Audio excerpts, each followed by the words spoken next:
Hey, Joel. Hey, Andrew. What are you doing? I'm thinking about how Saulan said that we're all going to start out on all fours. What does that mean? He said, vamos a empezar en cuatro.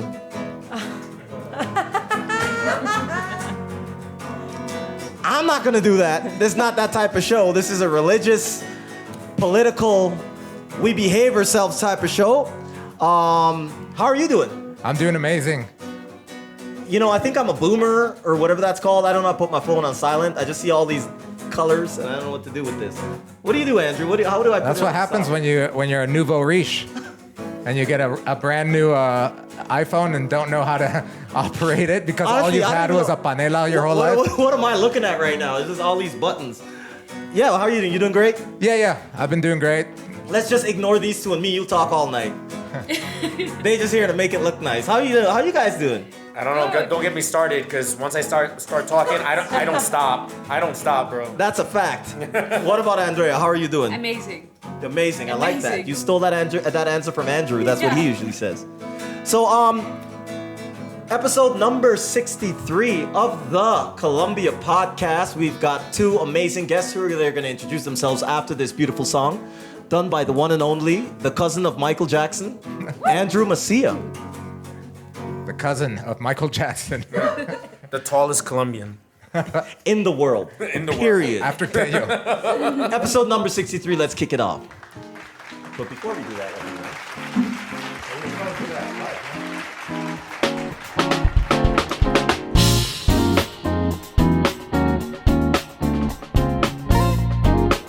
Welcome to the Colombia podcast. My name is Andrew Macia. I'm Joel Duncan. And today it's episode 63. Today we are here with, Steve Cha. Andrea Cosales. and we're talking about charity. Charity. Charity. Charity. Are you starting off on a racist note? Charity. What You was that? you trying to impress Steve? I ain't with no your snowflake, accent? bro. I've talk never about- heard him say chai. We gonna talk what about the hell was charity. that? What did you think about that? Was that like undercover? He just Nah, man. no. Okay, that's a good answer. We ain't no snowflake. All right, so Snowflake, we bro. ain't no snow. Oh, I think so. This I'm a podcast, bit episode boy. number 63, is all about racism in Colombia. We have We have a whole Chino, rainbow up top and we- here. and we have, got the black, Jackie yellow, Chan, bro. black, yellow, purple, Our and first, and green. we have our first black female guest. No, wasn't that Marissa? What is She was Marissa? half. Marissa, She call was us half. and tell us what you are. She was half. Marissa Okay. was half. All right. Yeah, Anyway, so what are we talking episode about 63, today? we're talking about charity in Colombia. As most of you know, we run a nonprofit organization called Help Colombia. Yeah. But we've worked with these two. They have their own organization, so we're going to be talking about their organization, also about life in Colombia. Yep. I need to know all of the details about your dating lives. Just life in general. There's a lot of things going on in Medellin right now, right? Some Yeah. great and some not so great. This is basically the way we do icebreakers with people. We start talking about serious stuff like charity. We break them down a little bit, make them trust us, and then we get straight to talking about really ruthless stuff like sex. Wow. That's what we do, isn't it? How did you do that? Okay, that's That's what why I you do, get them apparently. liquored up. That's why you got to what? That's why you get them liquored Yeah, up. we got to get you liquored up. Honestly, I think I had like 2 shots and I'm hearing everything wrong. I heard him say that's why you gotta lick a butt, and that's not this type of show. I don't even know where we're going with this, but anyways. And by the way, That's why people you gotta in the lick a crowd, voltea la cámara un segundo si puedes. We have our the librarian who you guys might know hiding out. That's Alita Candela. We've got Lily, Flora, Kata. We've got everybody in here. Laura's Potato in here. Chip. Potato Chip, aka Shiv. The I don't know what they call him. Indian sensation. And Andrew's dad. We always Julio talk about Añejo. Don Julio. Añejo. We always talk about Andrew's mom, and we always big up Andrew's mom and my mom, but Andrew's dad's in the audience yeah. today, and Saulan's behind the camera, and Adri's, I don't know what he's doing, but He's he's doing got sound. a, He's got a doing sound. headphone. Okay, cool. He's just looking good. He's looking good. All right. So I saw some of the YouTube comments was about Candelita. Okay. Yes, she's here. Yes. Lisa is here. Maybe back. we'll bring her on here in a minute. Presente. Well, if we get drunk enough. we got And so just for you guys to know, as I met Andrew's dad, and I looked at him, I goes, you look down on him. Yeah, no, he's taller than me. You said I I'm went like 5'5", this. bro. You look And I said, down on "What?" I was Andrew's like- dad. I was You like, did not wait a look minute. down I was on like, him. Whoa. Yeah, It didn't yeah. compute. He's in like, my- I know, in my I know. brain. Yeah, who's the milkman? No. I didn't say that. For sure. All right. All right, well, let's get it started. We'll start with Andrea. Ladies first. Introduce yourself, please. My name is Andrea Cosales Duarte. And, Sorry, what was that? Your name is what? Andrea Cosales Duarte. Okay. Gonzalez Duarte. Yeah. Sí. Okay. Cool. And You always introduce yourself with the full name? yes. You're like a boxer. Yeah. Julio But I'm Chavez proud of my Jr. name, so I Get need to say. ready. All right, so Andrea, tell us about yourself. I live now here for 3 years in Colombia. I am born here, but I'm adopted to the Netherlands. No and, shit. Yeah, I lived. So you were adopted as a baby, Yes. and you were raised in the Netherlands? Yes. Until 3 years ago. No, until 5 years ago. Oh, I see. Wow. Yeah. But wait, and what age did you get shipped over to? Shipped over. I Okay. don't know. I'm sure it wasn't a ship. I'm Well, they packaged me when I was 6 months old. What is it? Yeah, when did they ship you? What was it, like Moses got FedEx, they got me when I thrown was in the 6 river? months old. You gotta put that as a tattoo, shipment date, like a barcode. So yes, how when old did you? were you? Yeah, that's what I Yeah, meant. okay, 6 months. 6 months old. 6 months Okay. old, Yeah. wow. So yeah, you don't know. You didn't remember anything of Colombia. No. You never lived there. No. And you were raised in the Netherlands. The Netherlands, And you yeah. came back 5 years ago. I went to Curaçao first, lived there for 2 years, and then after 2 years I came here. That's where the Instagram bikini photo was. Exactly, Okay, yeah. So her yes. profile photo, I'm like, she runs an organization. And I said, do you have a personal Instagram? And I clicked in there, and there's somebody on the beach like this. And I was like, Yeah. wow, well, that's cool. At least you've got a personal You life. gotta with get the yourself. donation somehow. Get those donations. Hey. Yeah, all right, cool. Yeah. I'd take off my shirt on our pictures, but we might lose money. Yeah, we lost 200 this month. So you were 6 months old. You went over there, and the first time you touched down in your native land of Colombia was when? What year? When I was 19 years old, so Wow. a long time ago. Yeah, that's- Really. A long time ago. Yeah. Okay. Well, you don't look older than 20. Thank you. You're welcome. Let's leave it there. Yeah. Wow, that's very nice. 20 kilos on me. Yeah. So okay. So and the name of your organization? Yeah, I founded the Volunteers in Colombia Foundation. Volunteers in Colombia. And how long has that been around? It's like 2 years it exists. Like Okay. first as a social enterprise and then as an official foundation. And is that something that you founded here or in the Netherlands? No, I found it here. So I started as social enterprise. What I did was connecting international volunteers with smaller NGOs. And then during the pandemic, I changed to an official NGO. Wow, that's pretty awesome. That's great. Thank you. And what's the difference between a social, what did you call it? Social enterprise Yeah. is that there is kind of a profit. So you have like a business model behind it. And an NGO is a non-profit organization. And what caused you to want to switch from one that gives a bit of profit? Well, when we went in the 8-month lockdown, and because I worked so close with NGOs, Yeah. I knew that like 42% of the inhabitants of Medellin are working informal. So I knew like, okay, if we go into lockdown, shit is going down very quickly. And so I started. it has. Yeah. So I started handing out food packages, and at a certain moment, I went to La Honda. You know this neighborhood Yes, Yeah, also. Manrique, right? Yeah, Marique. And at that time I met Diego and Veronica. boxer, yeah. Yeah, the boxer from Boxeo para la Vida. Big up And- Boxeo para la Vida. Check them out. Check them out on Instagram. Amazing Yes. project. We're going to get more into that, by the way. But just I want to give a special shout out to Diego and I'm going to say Joe. I'm going to mess his name up. His name is 4 letters. What's his partner's name? The guy that is... Okay, we don't know. We're gonna put his name up on the screen. God damn it, I messed it up. All right, but the two of them, Yeah, the two of yeah, them that yeah, run it. yeah. Yeah, the other guy, he's just as important. His name's just not as memorable. But anyways, Okay. continue. So I met them, worse, and but okay. then I was like, okay, I wanted to do more, like Yeah. food obviously at that time, especially at that time, was very needed because people hanged out red clothing outside of the window to show that they are starving. But at that time we also founded Box to Grow, and it's a women empowerment project. And at that time I realized this is my calling. I need to start an NGO. this is why I'm here. This is why everything, all the, how do you say that? Maybe I put a little Dutch in it, but Yeah. all the puzzle.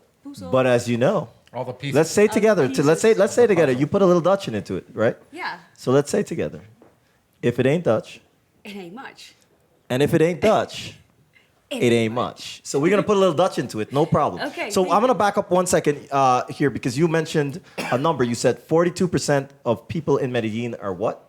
Working informal. That means that they do not have any contract doing the work they are doing. So they work day to day. Day-to-day workers. Yeah. 42% of people in Medellin. 42% of the inhabitants here in Medellin. Wow. Okay, I Yeah. didn't know that actual figure. And so at that point, you and so another thing you mentioned is that you started Box for what?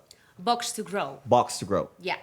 And is that because you met Diego and And the other guy. and Dora? And Dora. We're just gonna call him Dora. The other guy. Johan. Yes, Johan. yes. Johan. So you met Diego and Johan, and you saw them train. And by the way, Boxeo para la Vida, two guys, Colombian guys, both boxing, call it enthusiasts, although they're actually have some fights, some amateur fights. And they basically, from what I understood, because I checked it out also, they got a community center. There's a community center up there in La Honda, Yes. in Manrique. And at the time, I think they had 24 students of different ages. Yeah. And what they were doing is they're passionate about boxing, so they got street kids, kids that could spend a lot of time on the streets. Yeah. They were. They were spending a lot of time Yeah. on the streets. And by the way, Manrique has quite a big gang. Well, Enrique, especially La Honda, started as an invasion. That means it started as an informal neighborhood. So people from everywhere come to that neighborhood.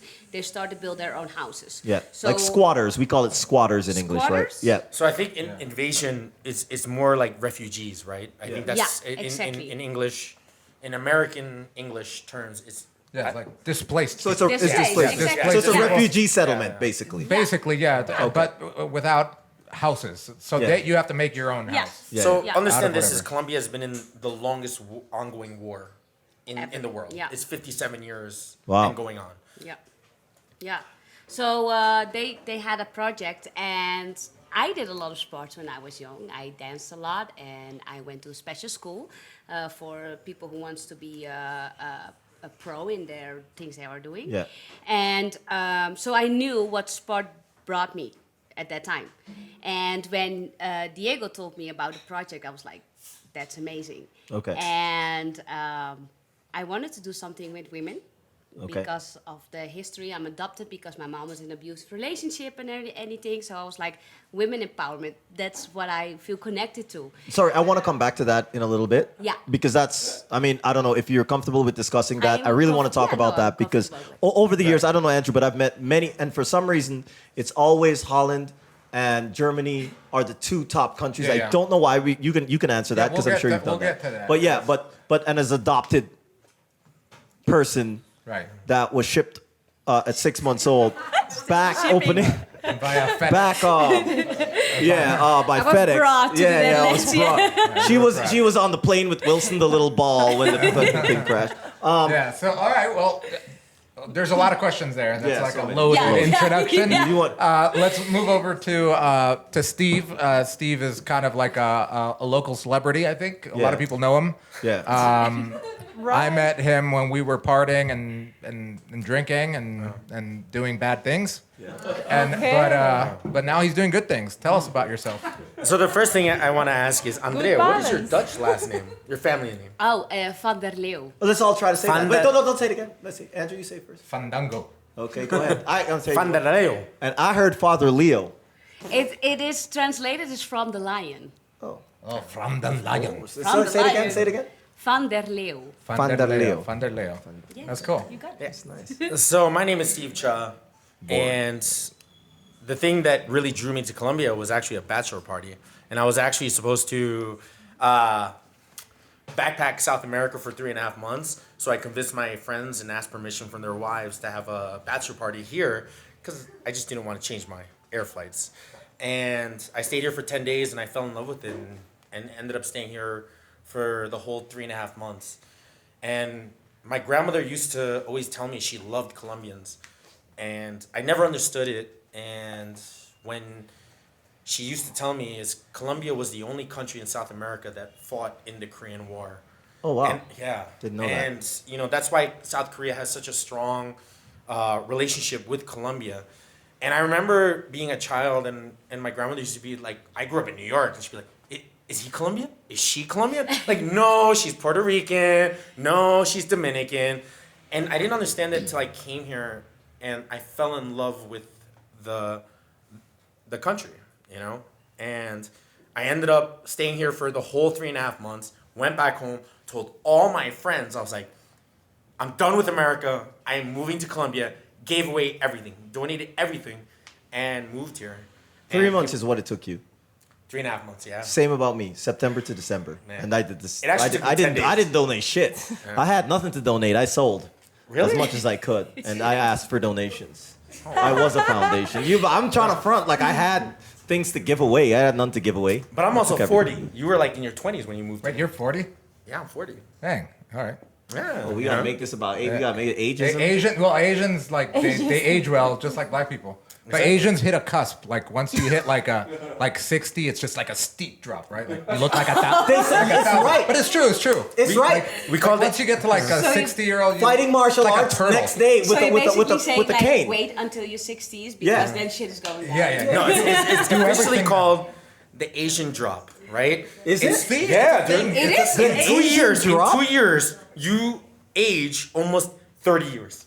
I'm serious. I like- know. It's all of a sudden, like, Yeah. honestly, like most Asian dudes, coolest dressers, dancers, and shit. Then all of a sudden they hit that Asian drop, and you guys all get the same outfit. We get hunched over. But where did you get that from? Where's that outfit? I don't know, man. You get the little cat. I don't know. Anyways, whatever. But the thing I is just like, crazy. I'm telling you, like, the reason I shaved my hair like this is because it's all white hairs here. And all happened in the last 2 years. So you have less to die. You have less. I don't dye shit. That shit is gay. It's what? Lame. I'm sorry, lame. I'm gonna be clear. Lame. I'm sorry. This is what this podcast is about. When the real stuff comes in. Let me reel it back in. Let me reel it back in. Let me reel it back. Let me reel it back in. Yeah. Let me reel it back in. Yeah. Tell us about Feed the Barrios. Tell us about sorry. So, Feed the Barrios wasn't, like, a lot of people think it's some altruistic stuff, and it's not, right? It's just, you know, I moved here in October of 2019, and I fell in love with the country and the people. And, you know, just like I said on the first podcast we did, is that I saw 2 expats, for legal reasons I can't say their names, but they were allegedly stealing donations, and I was stuck in a hostel with 40 people, and they were just partying, and I was like, I think I can do this better. And I did it. Tragedy into triumph. Nah. Okay. It's just, there is a, like, you know, like you have to understand is like, you know, the Asian culture is we look at things and we say, there's, the first sentence is identifying a problem. Anything after is complaining. And so, Interesting. Yeah, no, I felt that if I wasn't going to do anything about it to the country that I love, the country that I committed to moving to, then what was going to happen? And I fell in love with the people here. Like a lot of my friends and like my friends in the United States is they say you moved to Colombia because of drugs and women. Of course. And that's all they know. And that's not the case. It's like But drugs and women do exist. 100%. But I'm just saying that's not And why it's I part of moved the here. case. Yeah, like I didn't. We're 80-20 rule. It's 20. It's not 80. The 80 is the It's people. 20. You got 80% of the Yeah. motivation is Yeah. helping and going to heaven. Let me ask a quick question. Lita, do you have something to say? Yeah. Can you tell us, like, in percentage, how much drugs and women attract you here? Out of very 100, no, curious. for real though, we don't want any bullshit. That's not what this is about. No. Like to be honest with you, like the drugs that I was getting was not that good when I Okay. first came. So here. drugs, no. Okay, Nah, but it wasn't women. drugs. Out of 10, let's go out of Okay. 10. 9.6. So he's got a 0.4. He's doing it for the people. 9.6. I gotta be honest. Wait. And 2 is out of competition because he said, I can do this better than I don't know who. So competition So and women. point two is But for the no, people. listen, no. It's for the But the thing children. is if women was the only factor, right, is this would be a vacation hub. Exactly. But you're right. it's not somewhere that I would actually live. Okay, can Well you, done. okay, wait. So no, I Yeah. want to explain this. Is that when I moved Shut to up, Joe. Las Vegas, is I actually quit drinking, Okay. and I lived in Las Vegas for 8 years before I moved here. Without I drinking. literally quit drinking. For 8 years. Yeah, Okay. Wow, nice. Okay, I'll yeah. give you that. yeah. Thing. So, on you. Yeah, so yeah. it wasn't about That's the a lot of parties. drugs. It wasn't. Okay, wait, one second. That's We're gonna so- go. Okay, no, we no, already I'm just kidding. we've already profiled Steve a little bit. No, but- I want to know how much of the drugs and women pulled Andrea here. Me? Well, she said she came here because of the women, or she The women. to help women. I came here for the women. Well, you gave it away. You can go You gave her answer. All right. Now she's gonna come with some sophisticated answer. Yeah. How much of you moving here had to do with the drugs and the women? The drugs and the women. The women? Let's start with the women. Feels super weird. Yeah, no, that's okay. We talk about The women to help. it. Okay. Help, yeah. Steve's helping them too. Yeah. But she imported her boyfriend.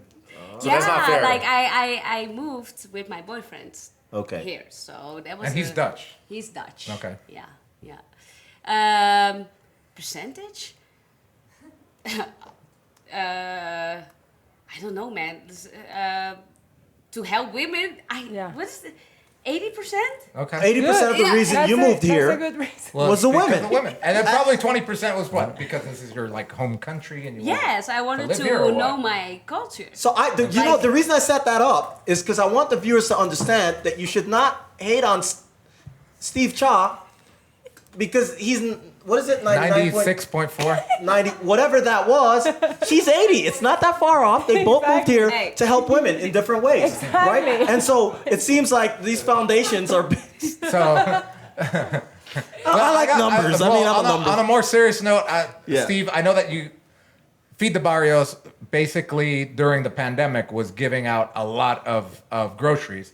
How many groceries have you handed out so far to date? Do you know? So right now we're probably at around 80,000 kilograms of food delivered.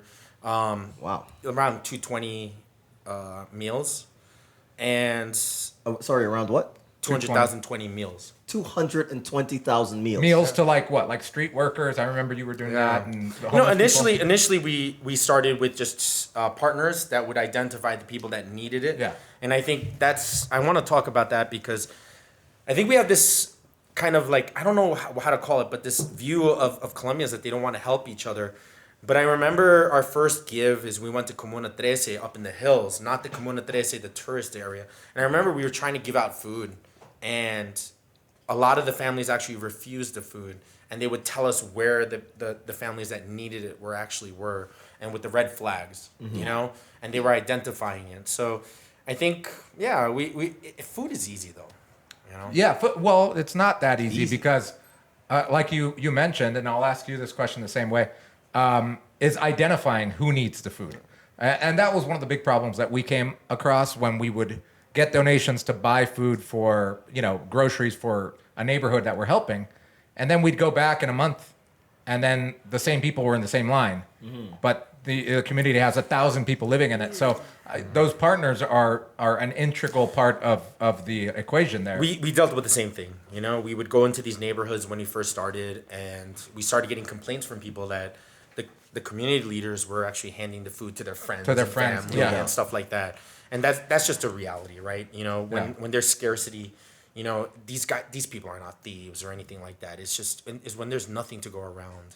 You're gonna do what it takes. And to you're survive. also afraid because it's a new situation. We never been into like a fucking pandemic. pandemic, yeah. No, and so we don't know how long it takes whatever. And the first it was like 2 weeks we were in pandemic. Then it was 4 weeks, and at the end of the day we were like 8 months. So I can understand that you are like, okay, let's go in the line again, because we don't know how long it's gonna take, and we need food. So sorry, I'm gonna stick a pin really quick for those of new watchers who've never seen an episode, who don't know what we're talking about. We mentioned these red flags. Yeah. Well, first of all, someone asked where we're located. Just so that you know, if you are a new watcher, we are in Colombia. We're in Medellin, Colombia right now. But we interview people from all over the world that live here and all over Colombia. Yeah. Sorry. So back to the red flags. As these guys were speaking, I thought about something that, and I mean, this is like goosebumps. Call me a little like soft and corny on this one, but red flags brought us together. It's the truth.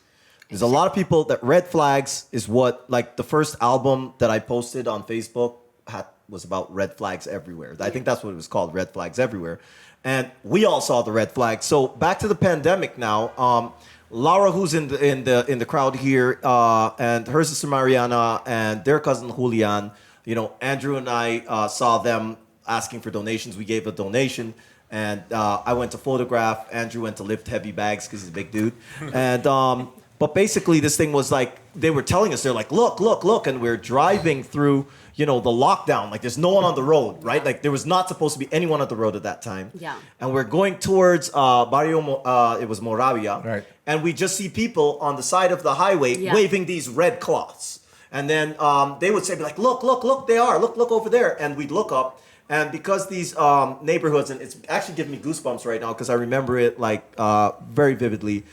We look up and they're like, look, there are the flags. There's more flags. And I didn't even know this existed, to be quite honest. I was in my, call it Crystal Palace, ordering my food, delivery, and all this stuff, thinking I can get through this. Yeah. And you look at it, and there's the people, mostly, a lot of them were Venezuelan, and a lot of them were coming down from the barrios with any red cloth waving. And that was a sign of emergency, meaning we're out of food. Yeah. And we don't know how we're getting food. And when you looked up, and if you haven't been to Colombia, if you have been here, a lot of the houses have like these metal like balcony things that block their windows so people can't go in. It's like these grills, I guess you'd call them.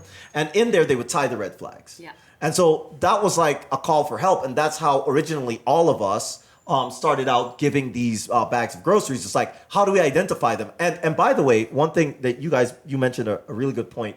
Like they would join the line twice, even though, because they didn't know when the food was getting there. It was like they had no other alternative. Like in the United States and Canada, where you can collect your $3,000 check. It's actually worse than that. There was nothing. Okay. You know, he's underestimating that. But by the way, that's just a bit of a background on the red flags. Lauda can tell you is Moravia is actually a little town that's a refugee town that's actually built on a landfill, right? Yeah. It's land that nobody wanted. And on top of it, it's only like an 8-minute drive from one of the richest areas in Medellin. Yeah. And what he fails to mention is that at one point, the military, I don't know about the military, but the police actually surrounded Moravia and wouldn't allow the inhabitants to leave because there was an outbreak of COVID there. So so they couldn't leave together. Yeah, so there was no economy there. There was no food getting in and out. And it was actually pretty bad. And I think one of the things about Medellin and in Colombia is a lot of foreigners come in and they make a lot of promises. Mm-hmm. They make a lot 100%. Of promises. Yeah. And what I ran into when I first came here, I didn't understand it, right? In the Asian culture, it's like we make an agreement. Our word is our bond, right? And so a lot of people were hesitant when, we first started Feed the Barrios. And I was like, I'm going to see this through. This was never supposed to last that long. And even when I first met Lauda and they were hesitant Mariana, to what? You said the people were hesitant. A lot of people have come here and made promises, right? And I didn't understand that culture because but who was hesitant? The Colombians or people that Colombians. You were asked? Okay, the Colombians that were trying to lead the effort in supporting the rest of Colombia. Okay, right. I think that was the thing. It's like, oh yeah, here's another gringo that's saying that they're gonna do this or that or whatever. Yeah. And I didn't realize that at first, so I took a lot of offense to that. You know? And I got butthurt about it. Like, let's be real. I got butthurt about it. Yeah. And I remember the first time I talked to Lauda and Mariana, I said I was going to do this. And when I said it, it's like, I meant it. Okay. And I think that's the difference is a lot of promises are made. And I think there is a certain attitude in Colombia, especially in Medellin, is because there are so many empty promises that there is this kind of initial trust phase that needs to be, overcome. It's a big part of the Paisa culture too, which we've talked about before, about not trusting, and for valid And they reasons. should. How was your initial like reception to your ideas and what you want? And actually, because I cut you off talking about you getting shipped. You said so we're gonna take a step back again. Okay. So you started your first initiative. And just tell us a bit about that, and we'll come back because everything collides. Like everything makes sense, like the Matrix in the end, which never made sense to me. But so what? Yeah, About- little about let's what you go did. back. Yeah. So I studied social work in a university in the Netherlands. Okay. And then I came here and I was like, okay, at a certain moment I was like, okay, let's search for a job. Mm-hmm. And then I was hired by the language school. Okay. But then I saw the necessity of people with a lot of expertise wanted to do something back, because when you are here, you obviously see the barrios. You see different parts. Like before you saw it maybe on Netflix and every kind of thing, but then you see it with your own eyes. You experience it. Even if you walk down the KDS, you see it. It's in your face. So you cannot go around it. And so then people want to do something, but the organizations, the smaller organizations who were already there for like 20, 30 years, they could not find the international volunteer. And the international volunteer could not find the smaller NGO. So I started at a certain moment because I wanted to do something back. And that's basically how I first started my social enterprise, and later I did the NGO. There's a great inefficiency in Colombia, and it's nobody's fault. And so, in people that are idiots like me, right? It's what she did was she connected volunteers with vetted organizations that she personally vetted to work for, right? Yeah. And I am very, how do you say that? Strict in it, because I don't want to have any volunteer tourism, and that's a very important thing for me to say. You don't want any volunteer tourism. Yes. Okay. Because I don't want that influencers that coming like, oh look, I am here with all this orphanage children and this and that. No, that please don't do. And how do you prevent that? I work very personal, so I always have like a personal interview with them. So and later I do background checks. Always I do background checks. And what's the catchphrase of what's the motto of your volunteers in Colombia? Not for applause. Oh yeah, work for a cause, not for applause. You made that up? No. At least we know that. All right. You Google it. I work for a cause, It's not for- like it's on the back of my shirt. Like That's the motto. I was like, oh man. Yeah. It's like I like it. work, don't twerk. hey, I didn't make it up. No, Yeah, you made it. no. But where did you get that from? Internet. The internet has all The the solutions. internet has all The the internet, answers. the Yes. Yeah. Well, we kind of skipped over a little part that I think is the most important about you, is that we talked about you being brought to Shit. brought. I was gonna say shit. FedEx. You were taken. You were brought. You were adopted Yeah. from Colombia. You were born in Medellin. Bogota. You were born in Bogota. Rola. Yeah. Rola forever. So you were born in Colombia, and then you were put up for adoption by your mother, Yes. who was an abused woman. Yeah. Okay. Yeah. And then at 6 months old, you were taken with your new family to the Netherlands. Yeah. You spent there until you were 19 years old, A little bit older. I think 21. 21, came back to Colombia, Came to Curaçao. to Curaçao. Wait, so you graduated college when you were 21? No, I'm lying. At 24. 24.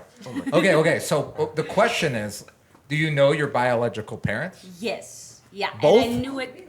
No. And only that's a my separate mom. project though. Right? Only my mom.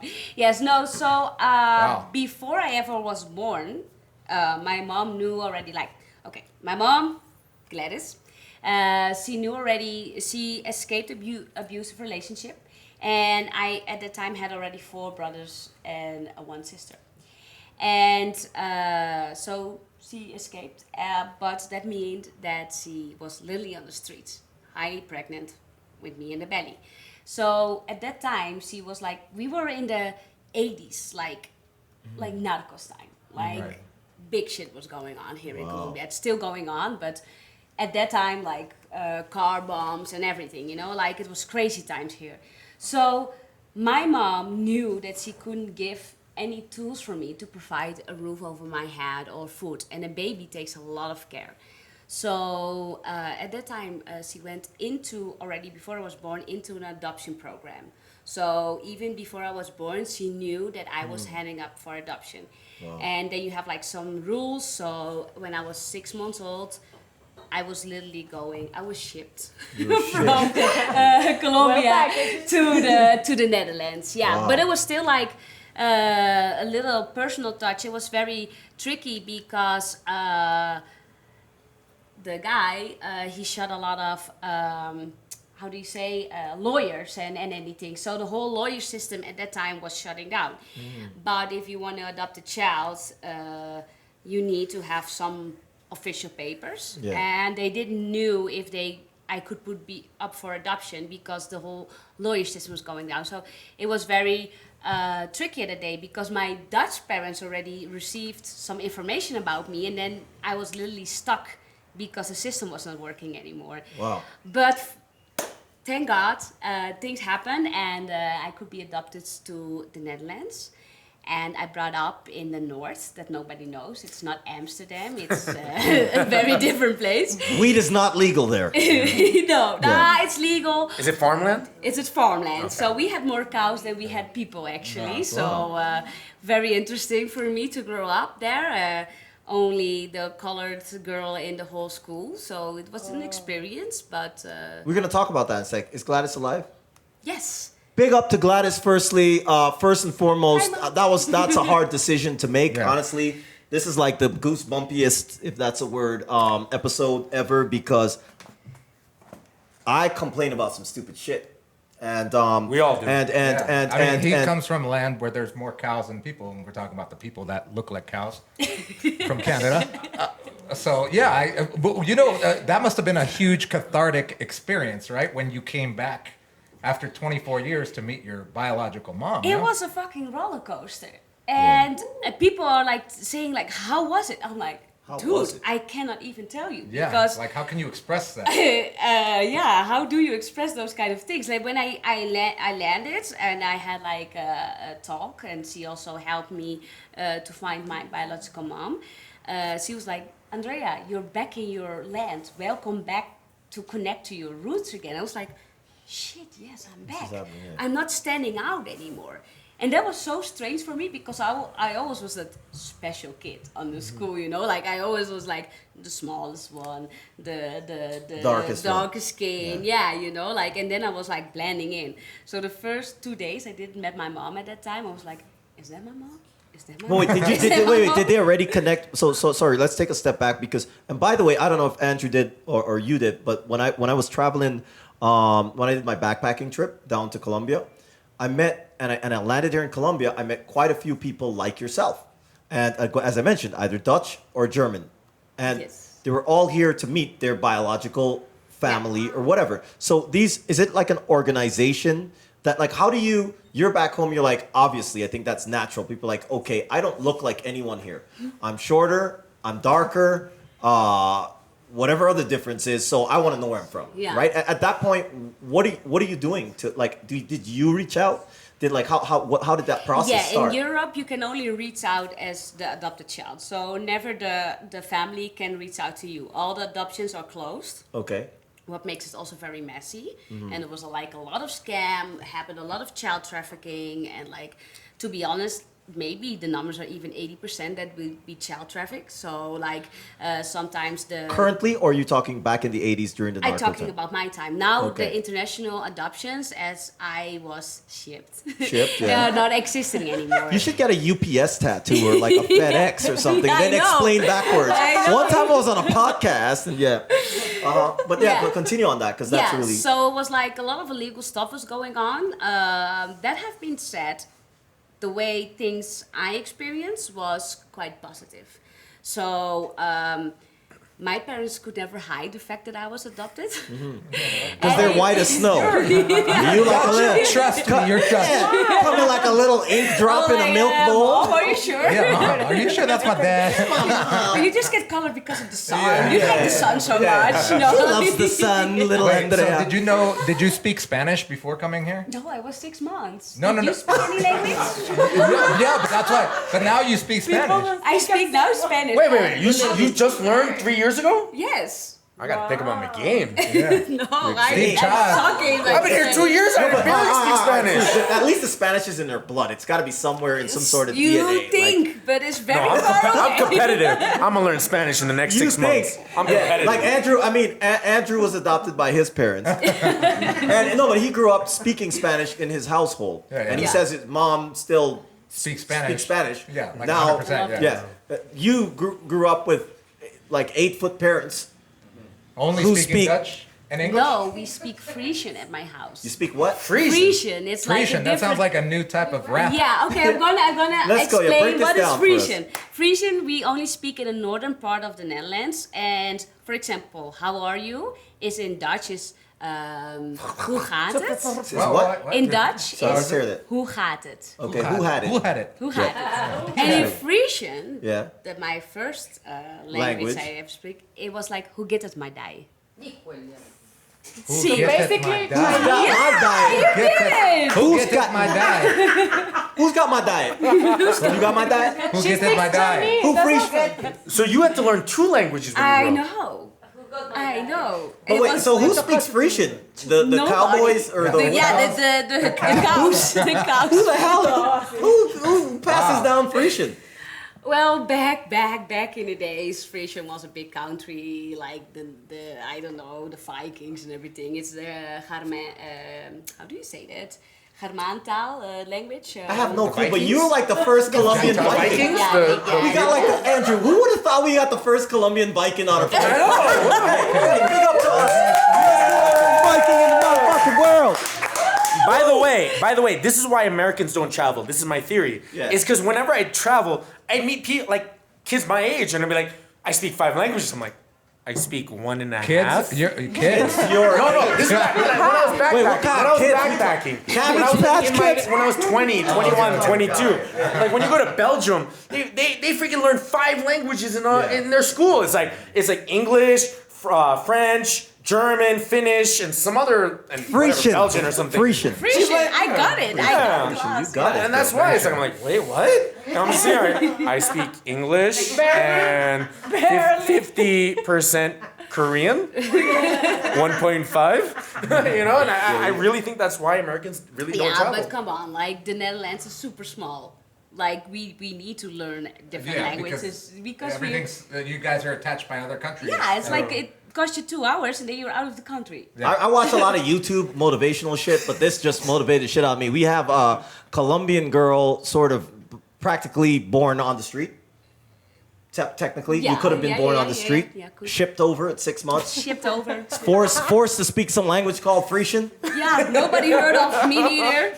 I never heard of it. Shorter, darker than everybody in the country you're from, Yeah. and you made it. I Started made it. from the bottom, now you're here. And then she comes back. And then she comes Come back. back to give back. To give back. ColombianViking.com. This Yeah, I need to. Viking. So, Volunteers Colombia. Yeah. What are your projects that you're working on right now? Okay, so we work with 2 teams. That's Zero Hunger and Gender Equality. And Gender Equality are women empowerment, basically. And Zero Hunger is like helping with food. Nutrition, yeah. Nutrition, yes. So, are there specific neighborhoods that you work with, or do you work everywhere? Or? No, I settled down in La Honda, that settlement what I talked about before. And why? Because you I've been went there quite a few you times, also went yeah. there. We went on the motorcycles, like it's like up in the Amazing. hill. So- And the view from there is amazing. Amazing. But to come there is not that easy. So I really was like, okay, it's safe enough for me to come there because safety first. Always safety first. And then I felt connected, and it's I think it's Wait, when you said you settled down, mean you live in La Honda? No. Oh, I didn't think so. No, the Volunteers Colombia. Oh, okay. You guys got a little Settled down office, there. a little bodega out there. So I think Yeah. it's pretty awesome that everyone should know that the boxing empowerment project that you have for women, it's boxing only for women, right? Yes, it's called Box to Grow. Box to grow. And we started from the age at 7. I think my oldest participant is 65. Wow. Yes, props to her because she's amazing. And she has Can we throw her photo up on the And screen? Do we have she's- permission to get her? she's the heavyweight champion of Colombia. 5-year-old heavyweight. Got her, yeah. And we empower them through boxing classes and social emotional skill training. So Right, because boxing is kind of like the foot in the door. Of course. And then obviously I'm sure you probably have like psychologists, people talk and You need to imagine like a lot of Colombian women. Colombia went through shithole. Right. But the Colombian women, like, it's such a Machista. yeah, like the women, they are like can be pretty, but need to shut up. Yeah, like know your place. Yeah. And I wanted to do something with that, and I wanted to empower them. So you can. Boxing is of course already empower the body, but I also want to empower the mind. So we talk about sex education. We had the menstruational cups. We talk about rights. We talk about dreams because you cannot imagine those women are always in survival mode and they do not think about 5 years from now. Yeah. And dreaming is super important to how you're gonna be in the future. But if you always think about, hey, can I provide my family food for the night? Or maybe you are in that abusive relationship and you want to go out, but you do not see any way. It's super, super difficult. So sport only at itself was not enough for me. And we need to do more. We need to really to empower them, and then we can move forward. Right. And sorry. Do you mind if I add something? Is not in her community, but we've done a lot of work in outside communities very similar to La Honda. And I remember hearing about this is one of the, not in La Honda, but I heard one of their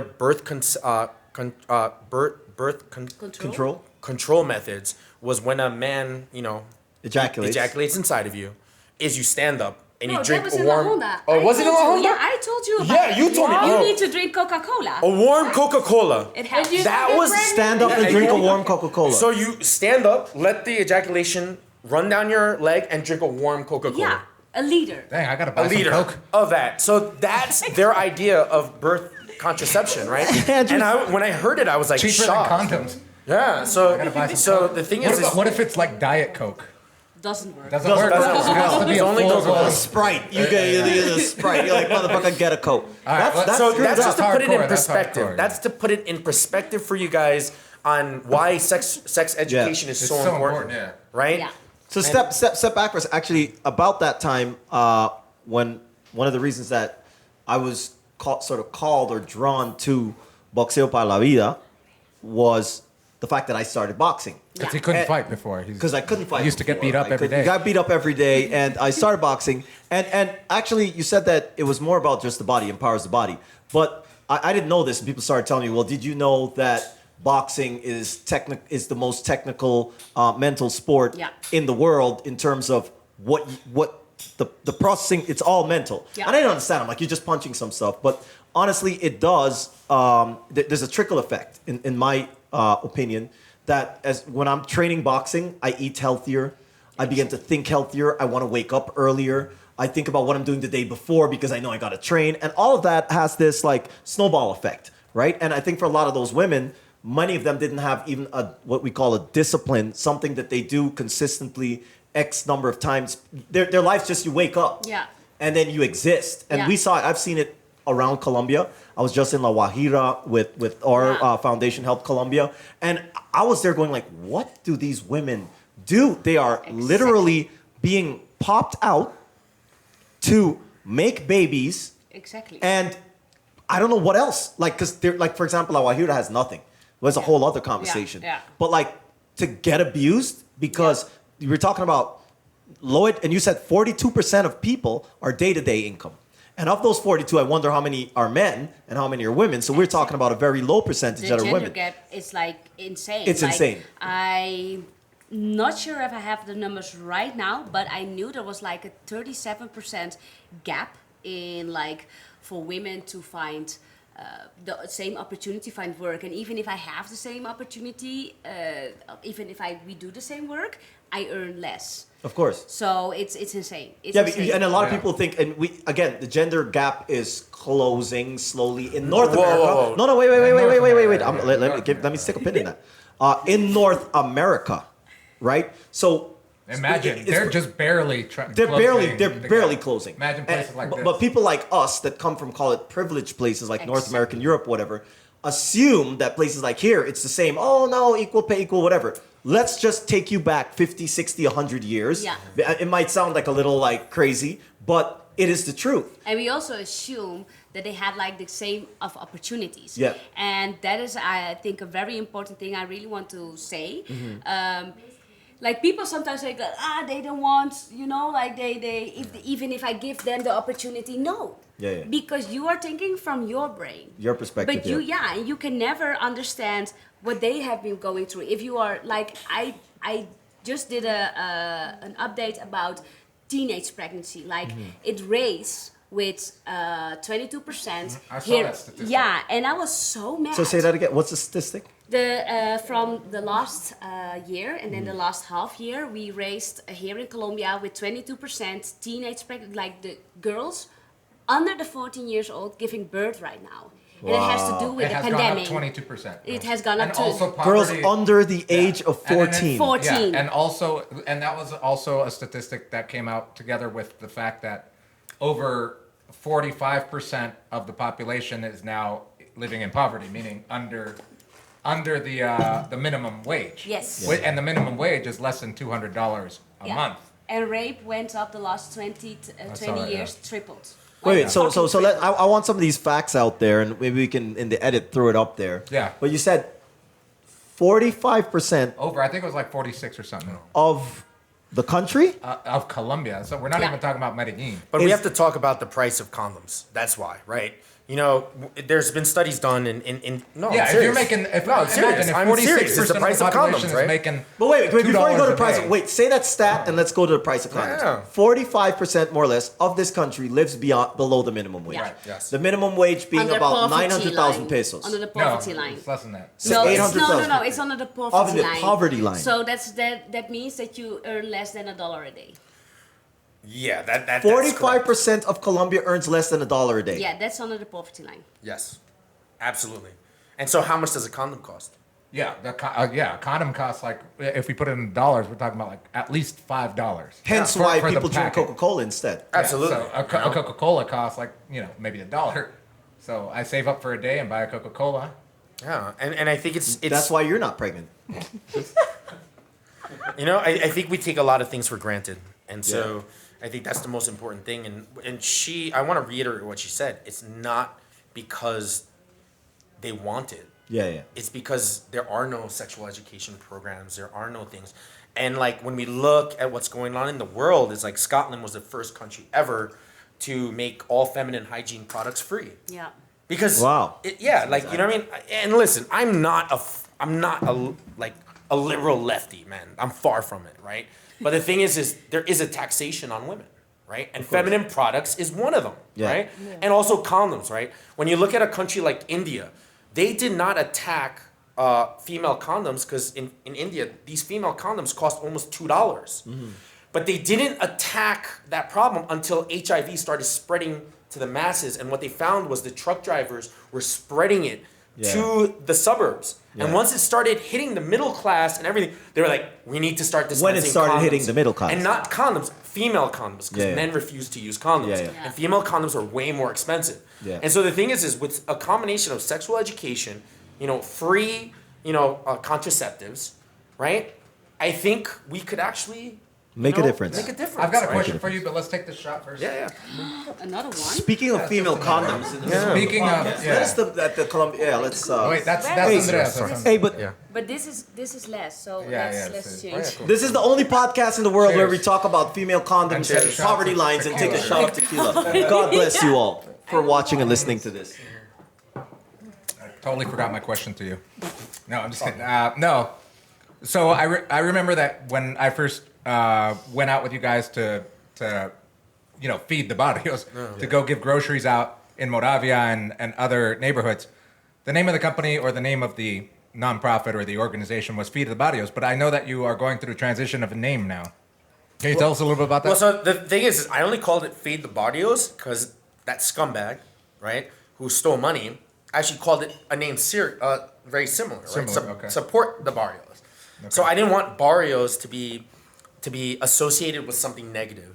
And so, like me being arrogant and saying whatever, fuck this, I'm gonna make it Feed the Barrios. Okay. And also from a marketing perspective, I knew there was gonna be questions about, hey, is this the same one that they're stealing? And it gave me an opportunity. It opened up a conversation explain, for yeah. us. So you like pirated it like 100%. DVD. 100%. Yeah. Marketing 101, right? But, so it was Feed the Barrios, and now I've seen now like, it's Empower the Barrios.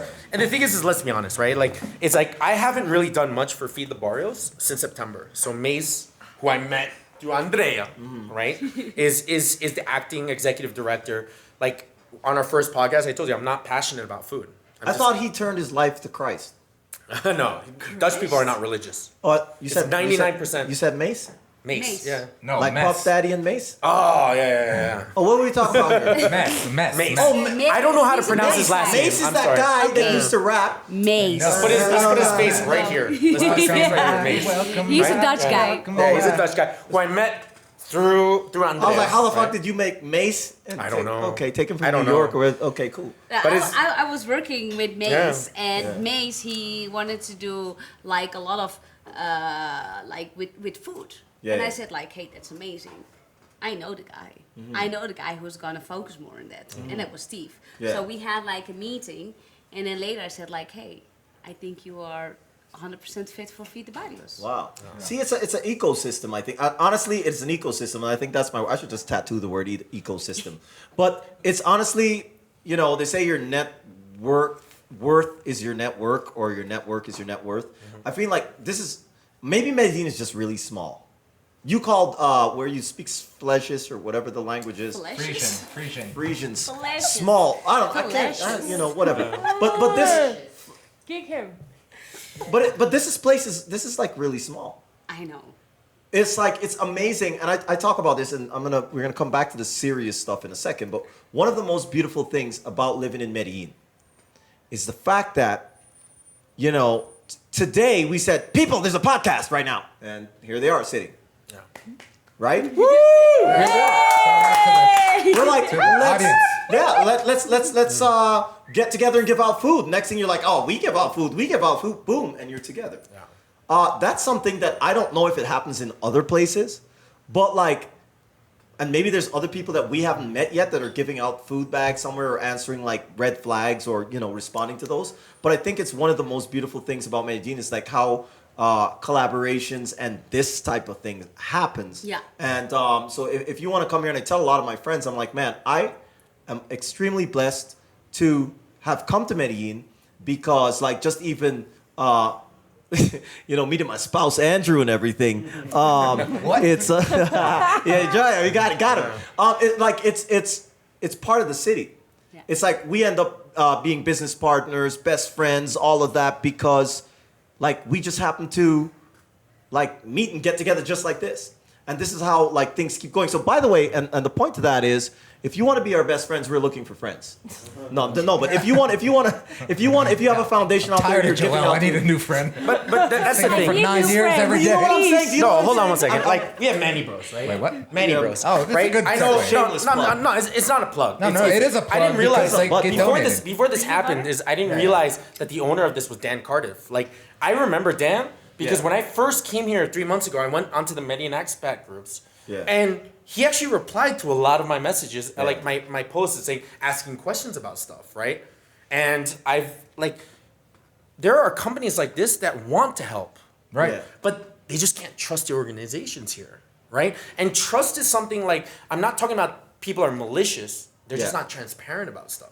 And when you have a brand and a company that's your child, it's like you have to have an organization that you trust, just like Help Colombia Yeah. or Volunteers Look on the top, Colombia. on the lid.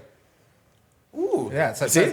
It says Help Colombia. So Manny Bros. So Yeah. by the way, No, they're in okay. like 50 different locations, like health food stores, Yeah. etc. You could go to their Instagram and order one of these jars of peanut butter, and it's all natural. It's some of the best peanut butter, and they've got different flavors, etc.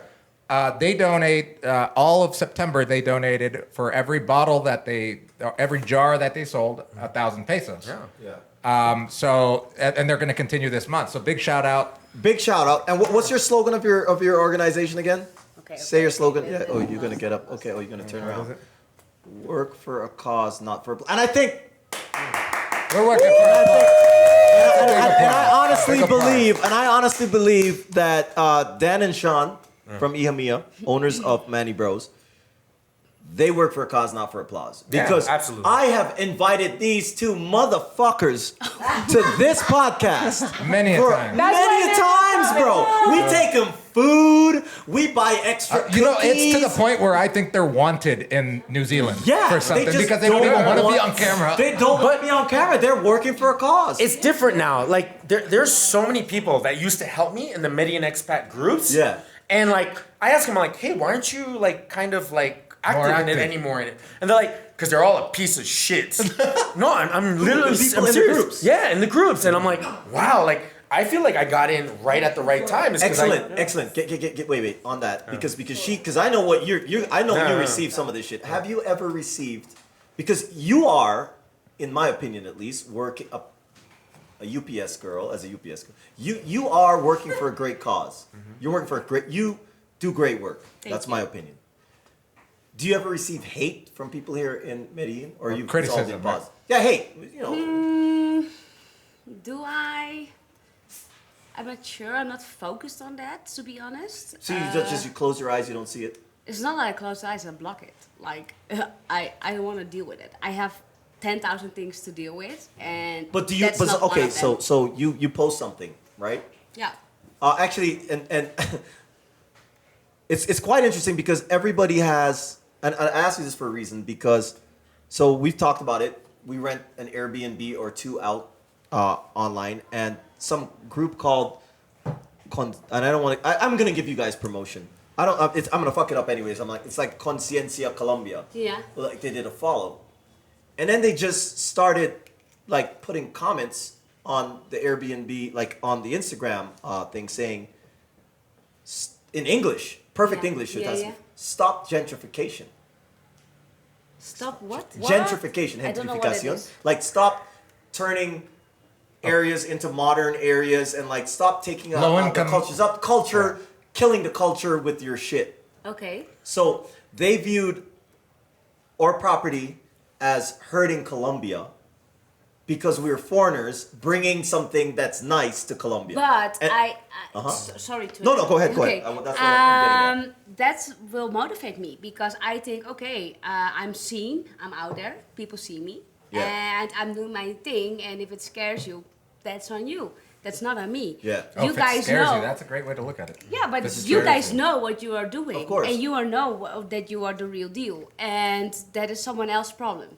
Yeah. So you should not make someone else's problem your problem. That's what I'm talking about. And That's what I'm talking about. Knowledge. Drop the mic. You see what boxing can do to your life? You take some boxing- Look at that. Wait, show that again. Yo, that's too much. That's too much. That's too much. You want to humiliate people in here like me? Yeah. Oh, that's awesome. man. Good for you. So I Yeah. want to talk about this. Yeah. There's two separate things, right?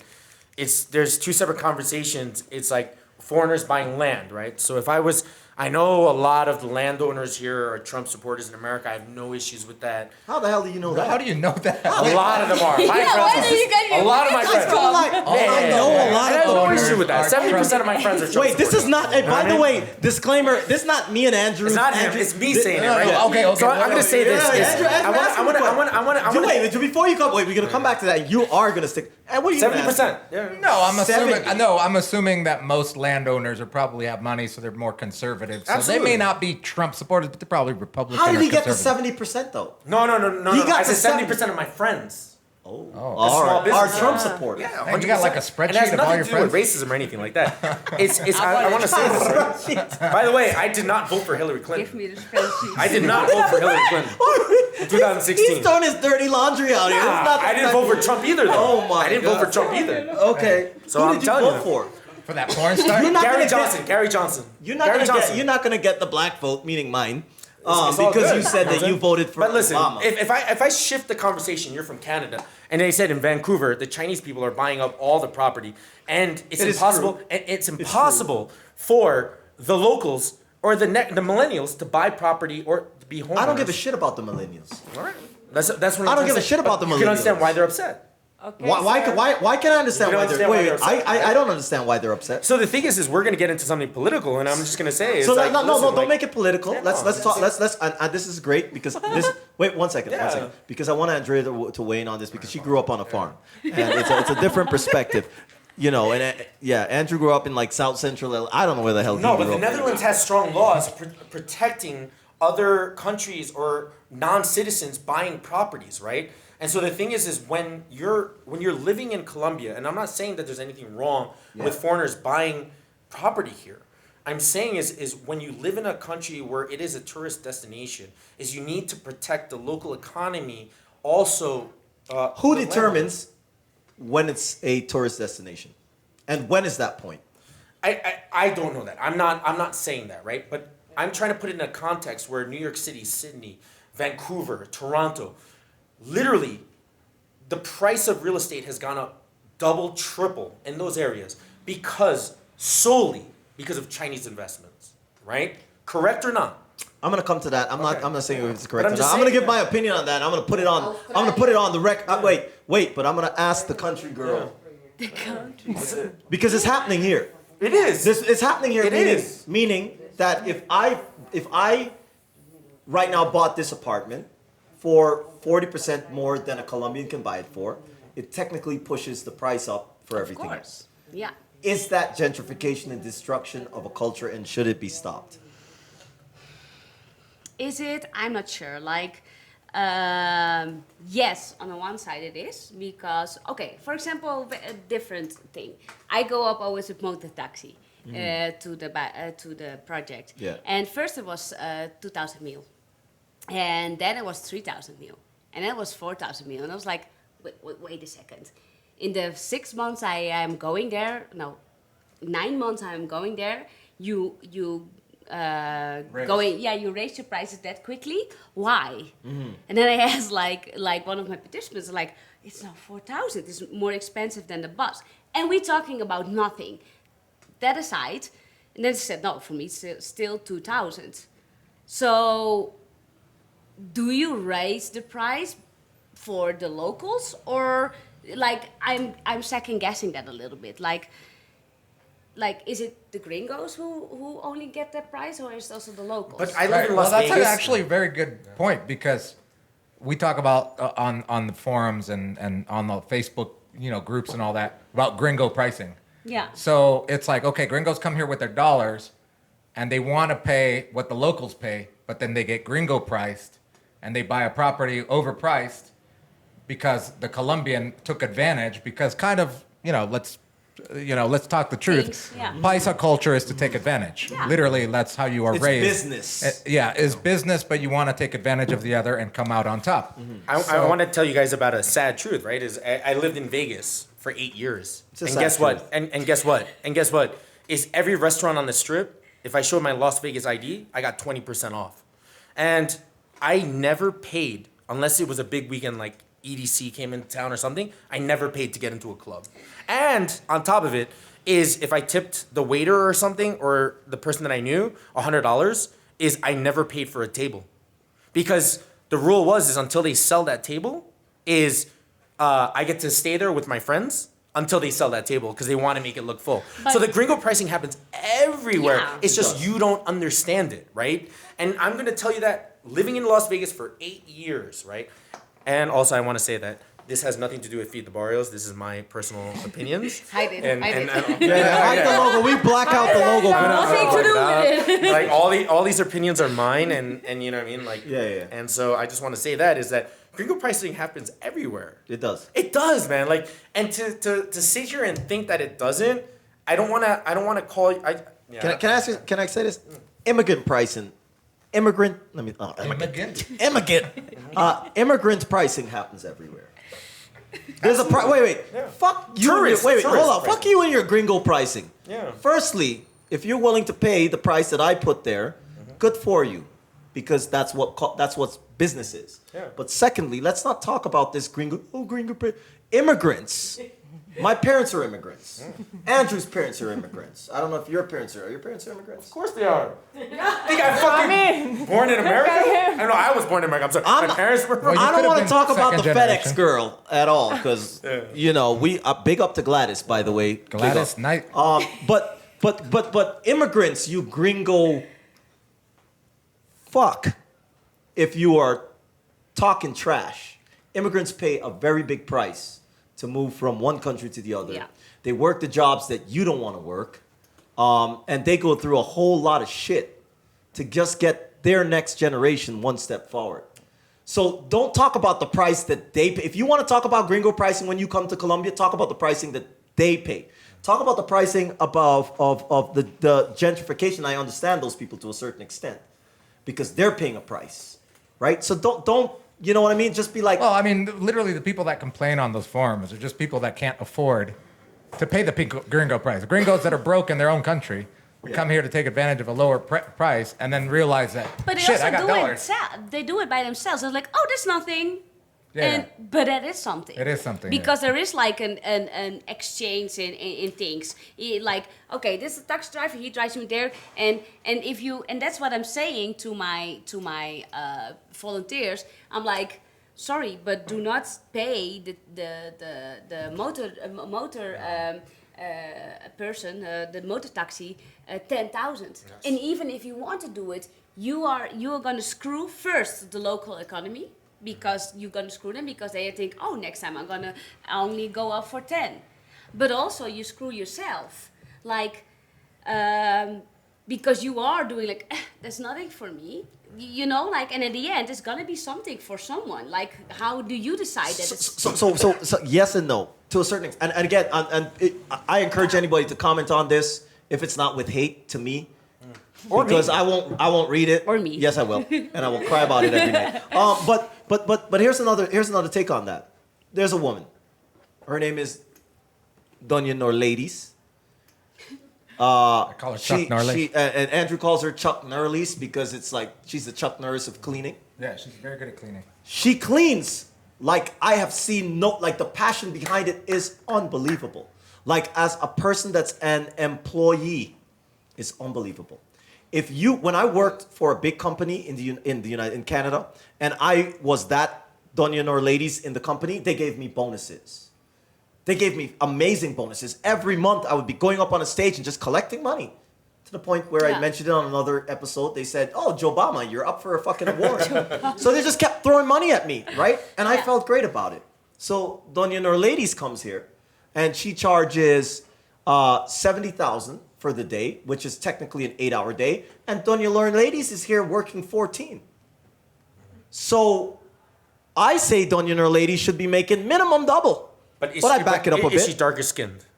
Yes. Yeah. Darkest, like her skin. There's an unheard thing about maids, and there's an unheard. I don't want to get into this too much. No, but go into but it so people can start out the conversation. There is. I need to go to the bathroom though. But the thing is like, yeah. But the thing is like, I remember when I first came here. I remember the women, the maids that were dark skinned like you. They were having problems actually getting jobs. You know. So they work harder for the money. Yeah. And, No, and- she's not like me. No, she's I like know, but between me and but Andrea, like there's a difference between like the color yeah, and the correlation between the amount of money you make. Of And, course. you know, like I think that was one of the saddest things that I saw about here is that there is this underlying racism that's not talked about. And 100%. yeah, and we take for granted, but it's like when you see here, there's a bunch of dark-skinned maids like yourself, and there's news articles on this. Like I A researched. dark No, skinned but maid whole- man like myself. no. Dark-skinned maids do not make Like any words. yourself. A dark skin. He just came on Dark skin, dog. Hey, you know, I don't get this abuse. This guy comes as a guest on my podcast and calls me a dark skinned maid. Wait until you put Like some yourself. bandana. Wait until Wait you put till you some hear this bandana shit, on bro. like Aunt Jemima. No, not like that. I'm This just saying. dark-skinned maid. Bro, Who shout are out to you? my homie Love. Yeah. Love, right? He's a black dude. I've only ever been stopped once in 2 years living here on Calle Diaz by police. And that's when I was walking with my homie Love, Yeah. who's dark skinned. And literally, I got stopped with him. They didn't even look at my ID. Like I went like there is an underlying. But why they were looking at the idea? Because for sometimes Bro, there's no different problem. reasons. First of all, there's no probable cause here. So if you're a gringo watching this, and then the police stop you, True. is bro, Show your ID. Yeah, show your ID. Let them search you. Yeah. Because about before the pandemic, I remember there was a group of 8 gringos that were sitting there arguing with cops, and I saw them calling for backup, waving other cops, and I was like, this is not going to end well for you guys. Yeah. And I was like, and I remember walking up to them and said, bro, what do they want? They're like, they want to search us. I was like, you understand in Colombia there is no such thing Yeah. as probable cause. You can't call. You can't call. There is. Oh, there is? Yeah. You don't. If a cop stops you for no reason, Yeah. without probable cause, you're allowed to say no. Oh. And many people just don't because they're scared of the police because you know if there's no cameras. They can And what beat your happens ass if you're up. allowed to and you say no? You said no, Andrew. Then they beat you up and search you anyway. Exactly. So, but that's the thing. Yeah. I just started but it boxing. does exist. Shit, I could have literally sat there and just YouTube this shit, right? Like I'd be like, video recorded, YouTube. like, I've seen like, you know what I'm saying? no. We've No, they seen this will on fuck- YouTube. You YouTube a cop here that's pissed off. They will beat you, bro. Yeah. beat you They'll beat and beat your They don't phone. understand this, There's bro. no evidence at that point. They will never understand There's no that. evidence. You just Bro, gotta go YouTube Live. I live in a building where it's a bunch of tourists, right? Like I live in a hotel hostel. Yeah. And there was this point where like this military, we went out with a bunch of people, and one of them was military, and he was wasted, and I was like, this is bad news. And like, I went home early, and then the rest of the people came home, and I was like, where's this dude? And they're like, we left him on the thing. I was like, oh shit. You left him on the what? Then- The other guys left him on Calle Diaz. Okay. And I was like, shit, I gotta go looking for this motherfucker. I'm so pissed. I made like a whole Instagram story about it. I found him. He was arguing with cab drivers. And he's ex-military. And so then I was like, he was in an argument and they called the police. And I was like, bro, we're going back to my building, our building. And dude, like I brought him back. The cops came. Dude, it was bad, right? And then the next day, these guys, like all the military guys were like, why the fuck did you bring like the cops back to our place? I was like, bro, you think it was better for him to be on the street when the cops come versus in the safety of our building with cameras and stuff? And they look at me like, thank you, right? Like they're like, thank you. Like they just didn't realize it. Like I wasn't trying to rat him out or anything like that. It's like, bro, I think people don't understand, and I don't want to say anything bad about this, but I'm just saying it's like, you do not want to get caught in the street. Right. Yeah. You know what I mean? All right, I got another question for you, but before I know you got to go to the bathroom. Yeah. Let's go to the bathroom, Yeah. and we'll be back up, and then I was just couple gonna more ask questions. Andrea what's like being a black woman in Colombia. She's not black though. It's fine. Let's take a pause on that one. Think Yeah. about it, and you come back. What's it like being a black woman Before in our Colombia? bladders Part explode. 2. Yeah. So I just want to say one thing: is all the political everything is my thoughts, not Feed the Barrios, which I have not been really Feed the Barrios. I have not been involved in since September because we'll talk about it later what I'm involved with now. But I wanted to actually talk about one thing right now is because I've always tried to thank Andrew and Joel, but the last time I tried to thank Andrew, he told me straight up, stop sucking my dick. And so the thing is that's what he told me. He didn't say that. Those were his exact words. Exactly, That's right? usually how Andrew responds when you say thank you. Yes. And so the thing is Andrew has a problem with accepting gratitude, right? And I think we as men don't acknowledge each other as much as we should. We're really great at calling each other out. Yeah. But the thing is Feed the Barrios would never be where it would be today if it wasn't for Andrew and Joel. Suck a dick. Let me extend, and I want to compliment you too. I really love your lesbian haircut. Yes. Where do they do those? See how they try to, I don't know what the thing is. Belittle. No, they not belittle us. They try to change the conversation, right? Oh, okay. Is the thing is he didn't know who I was, right? And I literally Facebook messaged him. We hung out once, and I told him, listen, I need some street credit. Nobody knows who the fuck I am in Medellin. I'm trying to do this project. I need some street cred. And this motherfucker invited me onto the podcast. And actually, because that podcast... He didn't tell me any of this shit, by the way. He's just like Exactly. this guy called Steve. Because he's the top, you're the bottom. That's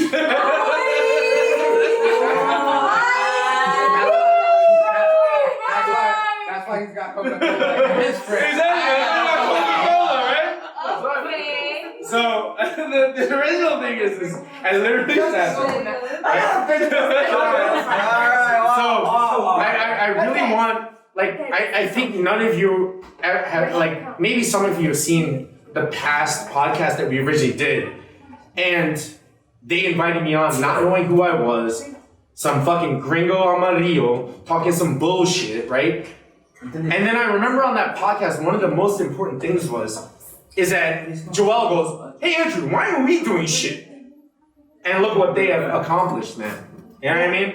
And shut the fuck up. So the thing is so I want to tell you something about Help Colombia is not only have they just started an English class, because they won't talk about it, so I will, right? In Moravia. But right now, they have a group of 140 volunteers. And these volunteers go in almost every weekend to actually collect data on groups like in Moravia and Nueva Jerusalem and other things. And one of the projects that I'm actually working on in the future, that I'll express later, is I only decided about that because they're a partner of Help Colombia. So let's turn the mic onto them and tell them what Help Colombia is doing. We have questions! Let's go! We have questions! The audience has questions. Let's go! The audience has questions. All right. Lita, go ahead. Ask your question. Shut up! And while you're asking the question, I'll look on the social media in case anybody else has questions. Okay, cool. Yeah. We are full of questions. I've got 2. She has 5. Yeah. And mine are cool. She's are not. I have one. Boring English. I know Anna has one. So my first question is for my girl, Andrea. So, how do you keep your Latina-ness? When you came here, did you feel like, see, this is me? Did you? Yes, definitely. Yeah, I grew up with people in the countryside, and I was like, that's not fair. Yeah. We should riot. We should do things. I don't know. We should put ourselves out there. Yeah. And no, let's take it calm. And I was like, no, I cannot do that. You're too You got that Latina dragon blood. Yeah. Yeah. Second question: is it easy for you to dance? Yeah. It's Oh, so oh, fun.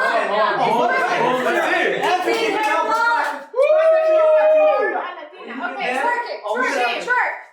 Twerk. That's where we're not twerk. Twerking is I can't dance salsa. Twerking is not Colombian. Twerking is not Colombian. Okay, so shift now. Shiv, please twerk. You don't want to see that. Can you be as loud as your shirt, please? Wait, Chip, before you ask a question, this is the type of podcast where I ask questions first. Go on. I was just going to check it. I didn't know if you were hiding your boner with the pillow or not. Let's go.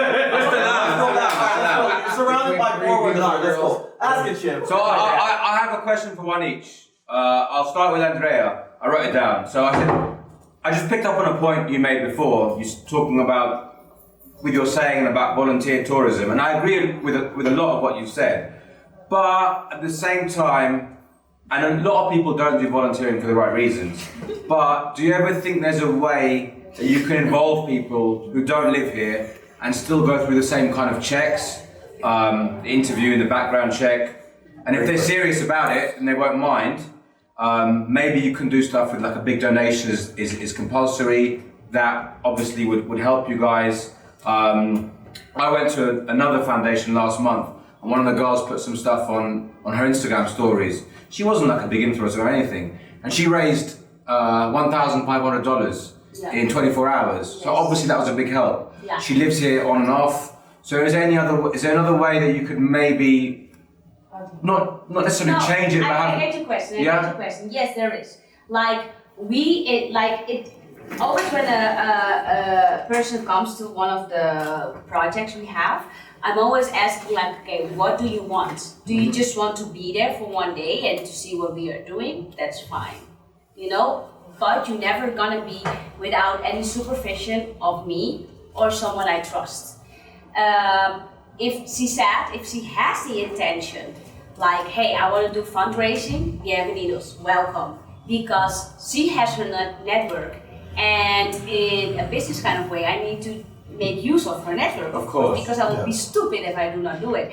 But I asked the question very directly, and I ask it, what is your intention? And if people say like, I just want to see, that's fine. Agreed.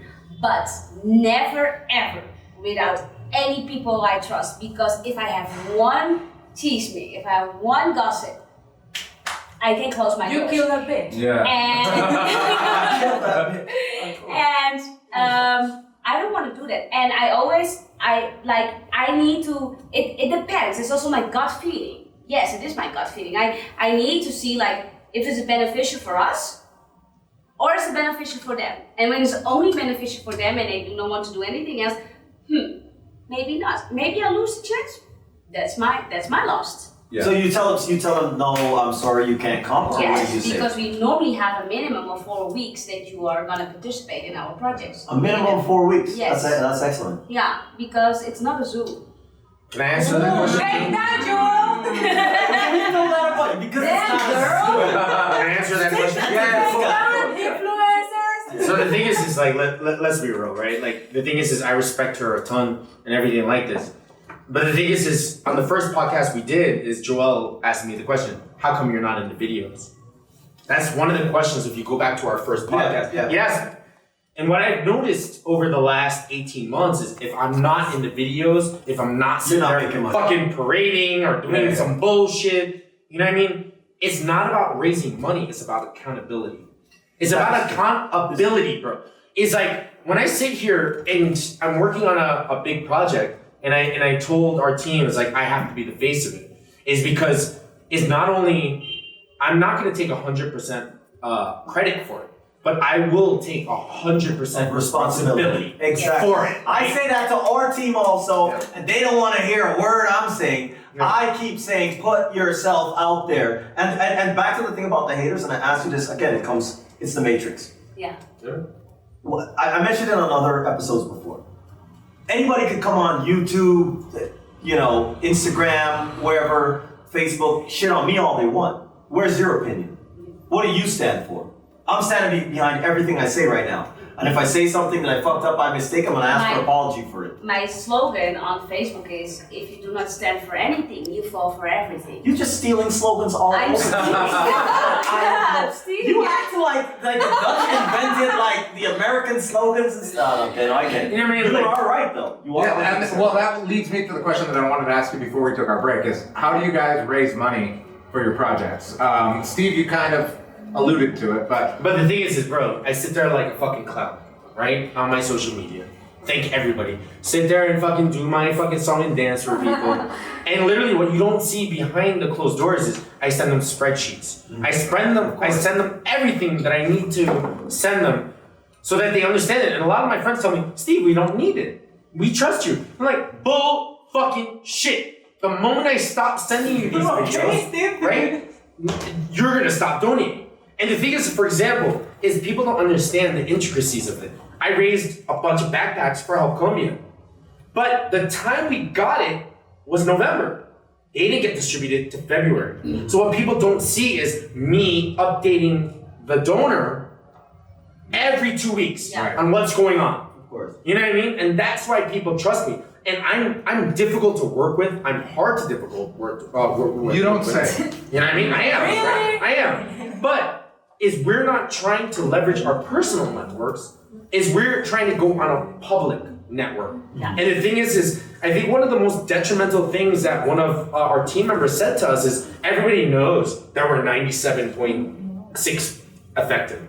I think new donors don't. We have to constantly prove it. Yeah. You know, trust but verify. Yeah, but You know? that's the most difficult about an NGO.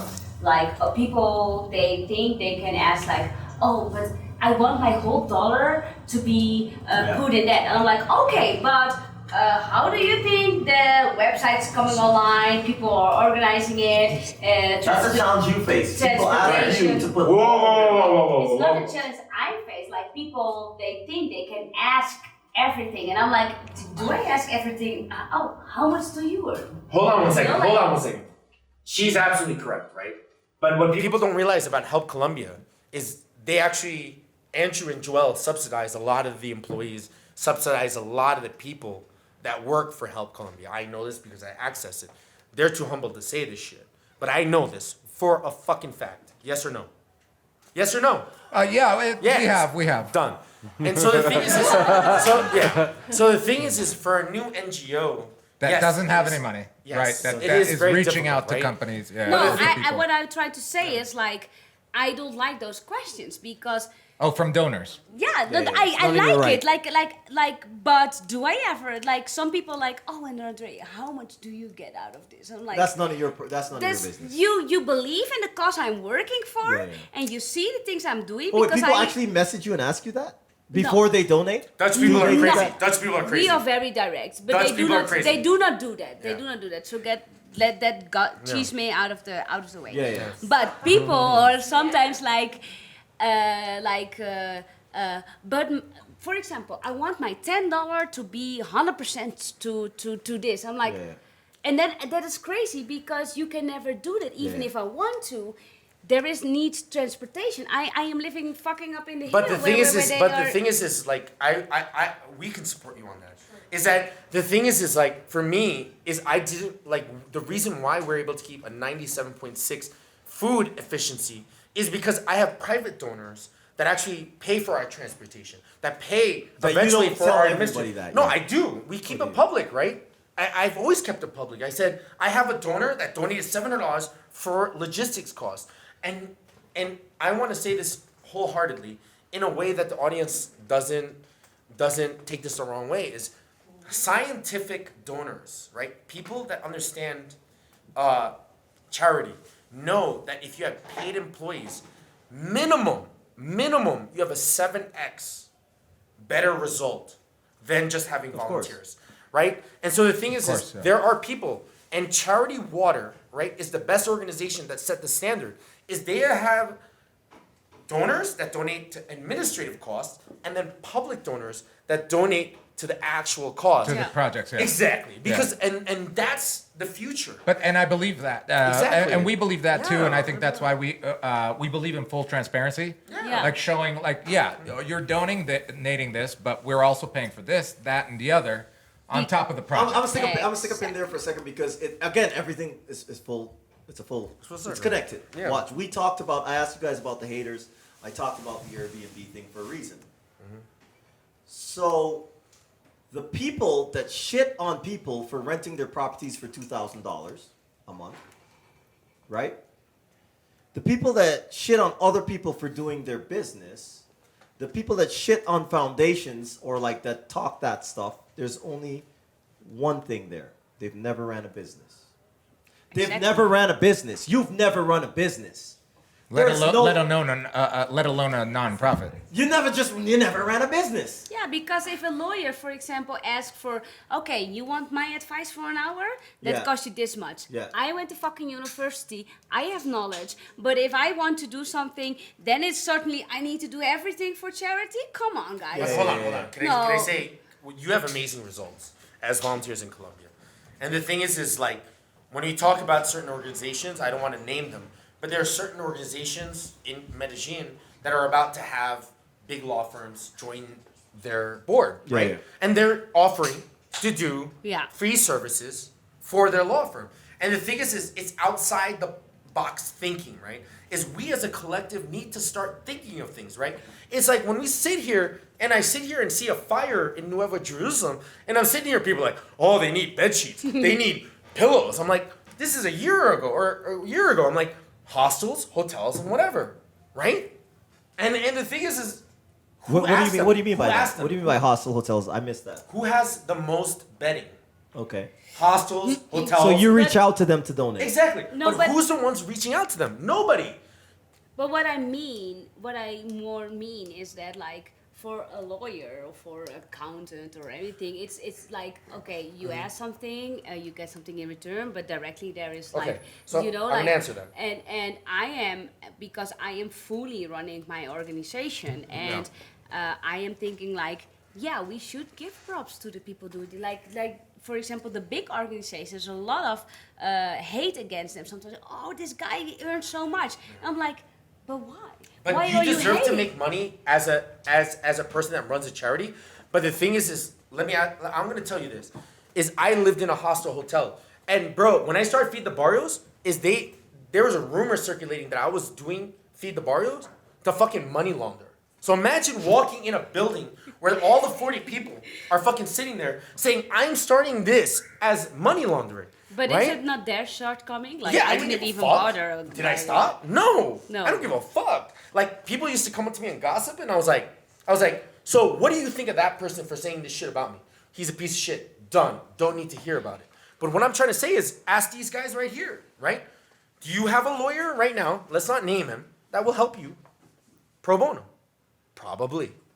See or no? I don't have a lawyer. For Help Colombia? I don't know. No. We don't No. have. Oh, wow. Well, we have a lawyer Our that fiscal works. agent is paid. not Our accountant us. is paid. Yeah. Everyone No, is I know your You accountant. want I know your to pay them accountant is. because they're professionals, Yeah. and you believe in the way that they Yeah, are yeah. doing the things they are doing. But I think your point is that, for the donors that want to donate money to a charity, know that 100% of the proceeds are not going towards helping that little child to become the president of Colombia. It's literally The president. maybe 50% goes towards the project, But- and then 50% goes to running the charity. I mean, if you really But- want to think about it logically, That's not what I'm talking about, though. No, but that's what she was talking about. Guys. That's what she was talking about. Unfortunately or fortunately, we have 2 minutes on those minutos. We have 2 minutes on this battery, and unfortunately, if you guys want to see these guys back for us to talk about real gritty, hardcore shit, invite them back by comments. If not, just fuck off. I want to know. I want to know what Steve Chaw's dating life is like. Yeah, where can we Like, get you want us imagine. back? You don't want to know my dating life? Nobody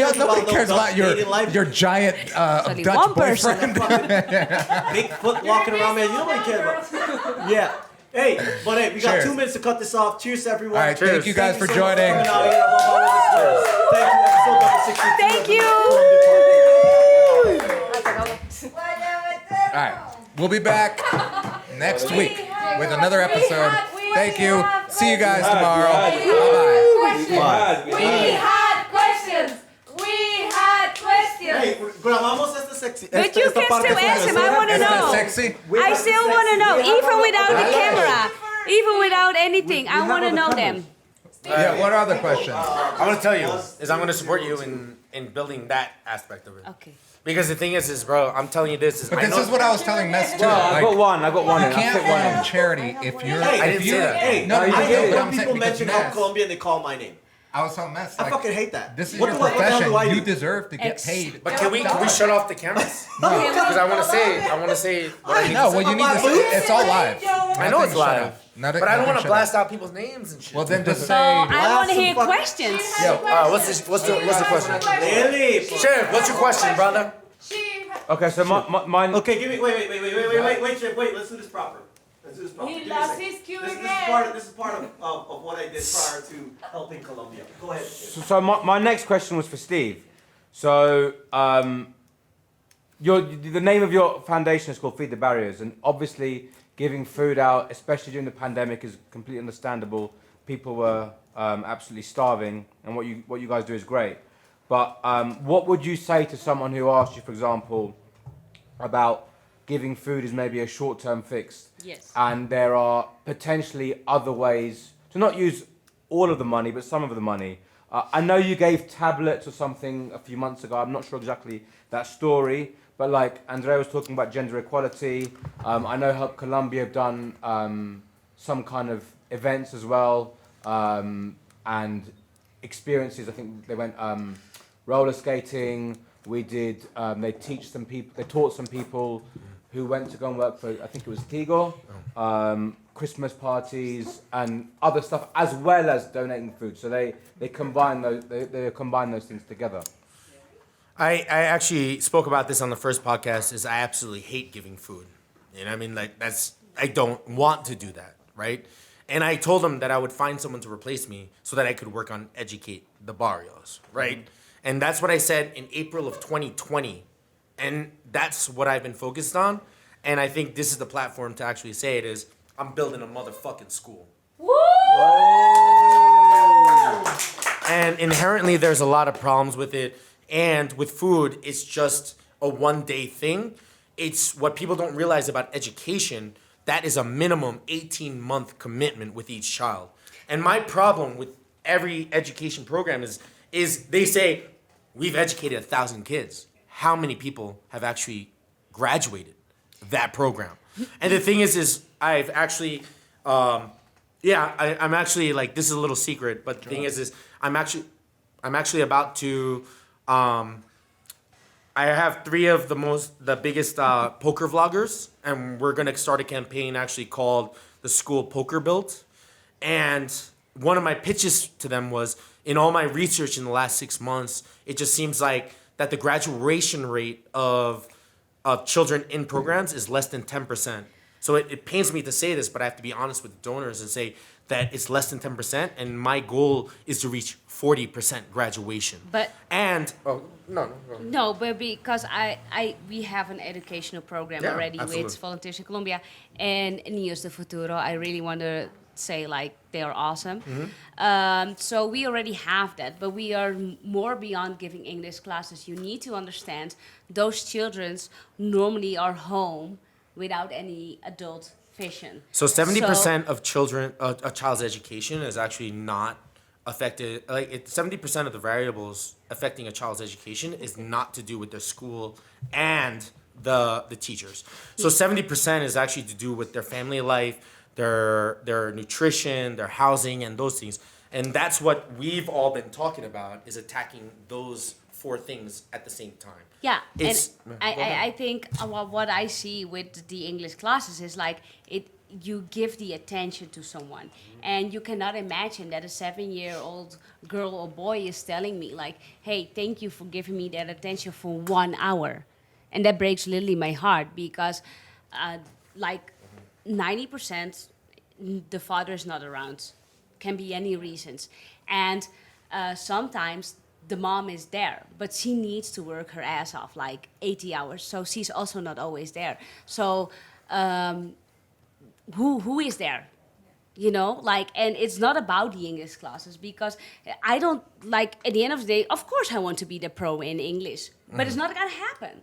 What I want is that they feel seen, that they've been there, and that they feel a connection to an adult human being. I think the English classes we are giving, or any educational program we are giving, is not about what we are giving. It's about the time we are spending with them, and that we see them, and that we understand them. That's what's happening. Yeah, I agree.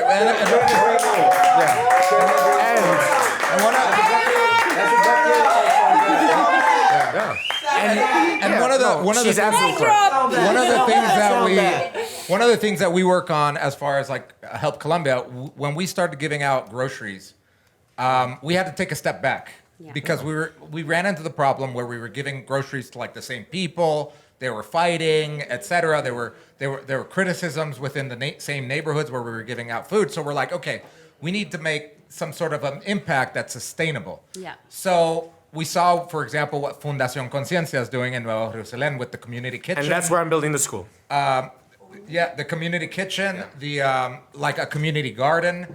So it's not about just giving people food. It's about actually making a sustainable impact. Same with the classes. For example, English classes are great for kids. And it's going to change their life, obviously. It's going to impact their life.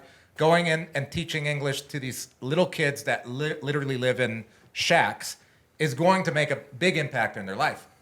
But what has made a bigger impact, for example, is our partnership helped Colombia with, for example, Tigo.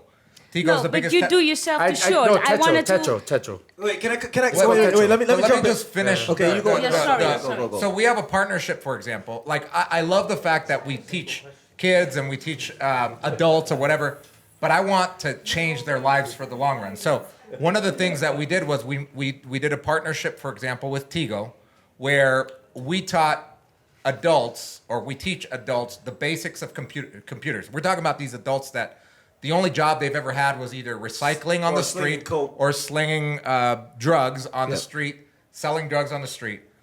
We've taught them the basics of computers, like what an email is, what is Yeah. Excel, what is Yeah. Word. And then Tigo put them through a customer service sales program, and now they're working there. So, for example, the top guy right now that went through our course, the first guy, he's earning over 2 million. He's earning 3 million a month. Yeah. 3 million Legally. pesos a month. amazing. That's about $1,000. By the way, that's almost Laura's cousin, who is very shy, but amazing program. So- We donated a computer there. I'm sorry. So you know, again, I you're right. We're just like, yep, go fuck yourself. That's the response to when you're like, oh, you guys did this and this, that, did that, and whatever. And I think, like, you know, I'm gonna throw this out there because he's over there with his hat hiding his eyes and all of this stuff. So hey, Because I'm puedes- crying. puedes voltear, mira. So yeah, on him. This guy's the biggest softie ever, bro. Biggest softie When ever. when we were drinking at things, he goes, We kept talking this about is my me." life goal is to help kids. Wait, no, we. That's what he told me in private. But the truth is, said it in the truth is, public, too. but the truth is, all of this stuff, like this foundation stuff, and why we do this and whatever, and I brought it back to the haters and whatever. We actually don't give a shit. But here's what I can really say right now is that I think I mentioned it to Laura or to Gabi or to other people in the foundation, is that, you know, I don't give a shit about teaching kids how to read English. No. Or speak English. I do not care about that.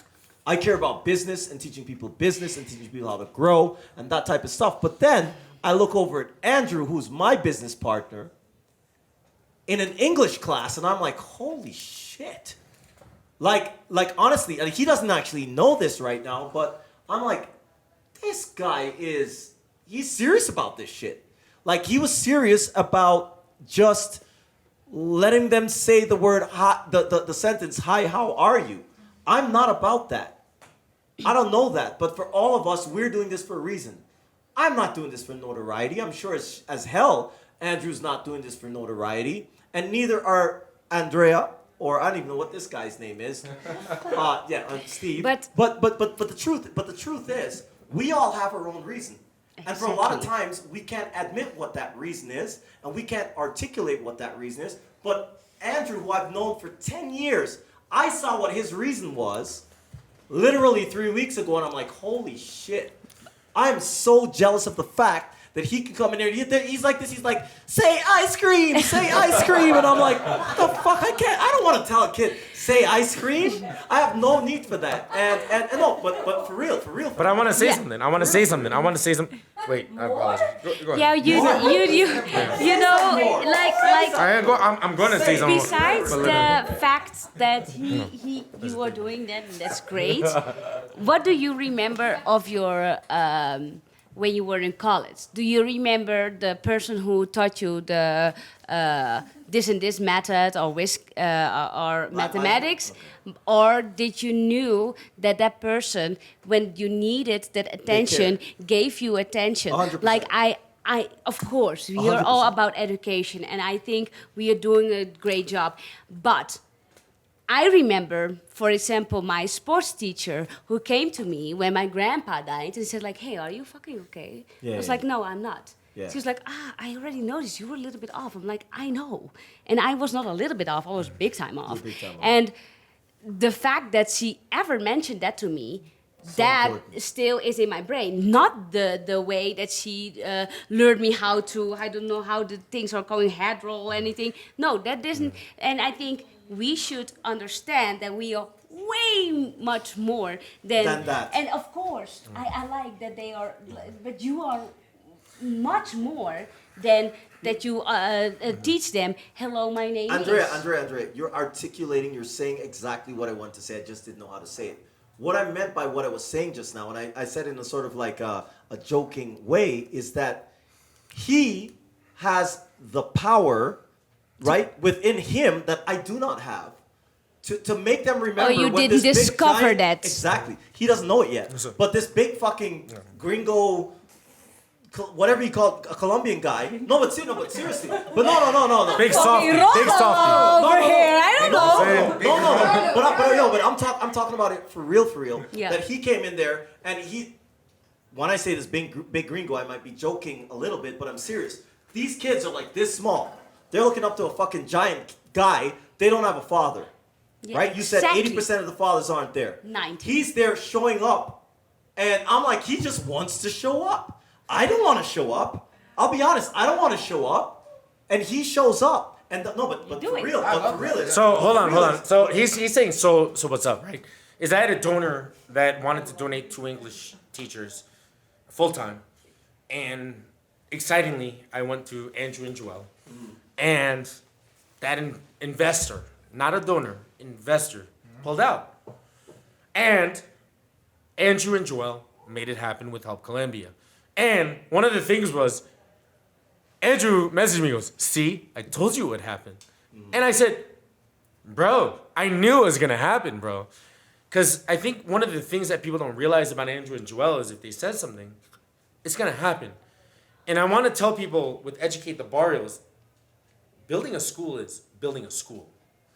That's not the only project that Educate the Barrios is working on, right? It's like, when you look at Nueva Jerusalem, right? There is no school. The number one thing that community has voted on is building a school. But what people don't realize about when you build a school is this is where our next meeting is about. Land for the school being built. That's being built right now. So we're going to help build the land. It's going to be, that land is owned by Bejo Mental Health. So we need to have a meeting with them, right? Building a school for an organization is a lot of power. So what we want is that there's an X percentage of that time to be used for community stuff for free, right? And I know we're running over time. I apologize about this, right? You've been drinking. I've been drinking a lot, and I talk like a motherfucker, so I apologize, right? So we need to have this. And then one thing that I didn't realize about is who's gonna run the school. It seems like something silly, but it's like we need an administration that's permanent. Andrea's got something. Andrea, go ahead. No, because we're almost running out of Yeah, time. no, we're out of time. We've been out of take time. a look. No, I want to say some stuff. I wanna. Wait, let's start this. Enfócate acá. I Uno, wanna- dos, tres, dale. Okay. What I want to say to you guys is like, thank you so much. Because we as NGOs, we need a platform. And we need to reach out. And we need to get a bigger reach. Because without you guys, we are nowhere. And thank you so much, Colombia Podcast, for giving Steve and me this platform and to do this, because you could also not do it. So I really want to thank you guys for having us, and thank you for giving us this platform, and I really appreciate it. And yes, that's what I want to say. Well, thank you guys for being on. This was the audience has That's another a question. Okay, last question. Salah, turn the camera. Question. Turn the camera. Carla, I don't want to call the attention. what's the question? Let's make it. Vámonos a beber ya, Carla. Sí. I'm not Carla. Yeah. Carla, we want to see your face. All right. Come on, Carla. Talk it Okay, through. so this is for Andrea and Steve, obviously. First, I would like Andrea to answer first, so she has a chance, right, Steve? Just kidding. Women's Andrea. rights. So, I'll tell you, you got to. it's the same question for both of you. What's your purpose in life? What's your purpose in life? What's your purpose in life? question. What is my purpose in life? That's a very good question, because I have a lot of questions to that again. Like, I don't know how long I live, but my purpose in life is to do the things I am behind. what I stand for. And I want to do the things that I like, and I really believe in people. And especially right now with everything is going on, I want to go political and everything, but I really think we need to connect. And the connection is super important right now. And I need to think we need to empower each other. And that is what I am standing for. And that is something I really want to do, is keep people connecting to each other, keep people understanding each other. Don't matter what my background is, no matter what your background is, we need to connect. And that's what I want to. Amen. Steve, what is your purpose in so life? the thing is I'm the complete opposite of her. Is that like, you know what I mean? Like, is when I grew up, my parents beat me. They fucking instilled education in me, right? And I was a bad fucking kid, man. You know what I mean? Like, I did everything wrong that every human being should do. And my friends that are seeing this can account to that. And the only reason that I'm here in this opportunity is because of education. And so my fundamental thing in life is instilling education on people. One of the most embarrassing things for me is walking through the streets of Colombia and people think that I'm more intelligent or naturally smarter than people. And that's bullshit. I want to tell you something, is that after the Korean War, 93% of my people were illiterate. We couldn't read or write. Amazing. We couldn't read or write. And just to let you guys know, is that Colombia was the only South American country that fought in the Korean War. So my grandmother used to always tell me, I love Colombians. And so what has changed in the last 70 years is we got lucky with a good president that believed in education, and America paid for our military. You know what I mean? Like, that's the truth. So what's your purpose in life? Education. That's it. Education. Educate people about Korea. Education. You know what Korea is. Education. What's your purpose in life, Andrew? Education. What's your purpose in life? Mine's very easy. It's super easy. Once money is not an object, literally, I've realized that my purpose in life is to make an impact, like a positive impact, not a negative. It has to be a positive impact. No matter who I affect, no matter who I meet, it's always going to be a positive impact. So whether it's my disposition, just to smile at the grocery store, or literally talking to a friend, is something that I've worked on, and it's something that it has taken me a while to work on. But that's my purpose in life, is a positive impact, whether it's through Help Colombia, whether it's through our own business with our employees, whether it's literally the guy on the street that needed new shoes, etc. So yeah, my purpose is to make a positive impact. He's one of the biggest softies you'll ever fucking meet. That's the truth about him. Cool. And yours, what is yours? Except for when I get I hard. want to know yours. Quote unquote, Andrew's is a big softie until he gets hard. So are you. So are you. You don't know anything about when I get hard. Anyways, let's go back. I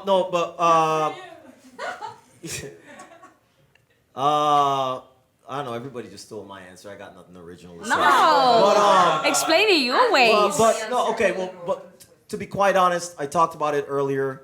I think there's certain people that need to teach children English. There's certain people that need to distribute bags of food. As I said, in the foundation, I care about showing what they do, because I'm able to show what they do. I'm able to story tell, embellish, whatever you want to call it, more than they can.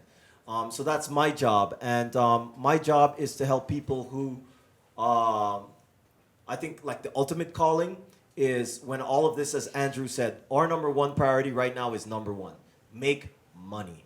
Once we can make money, we can just relax for a little bit and then shift or focus on other people. We don't make money so that we can be the richest, best, blah, blah, blah, wear Gucci, whatever. I don't give a shit about any of that. But at the end of the day, I think the truth is we just want to make money so we can give back money, because we come from no money.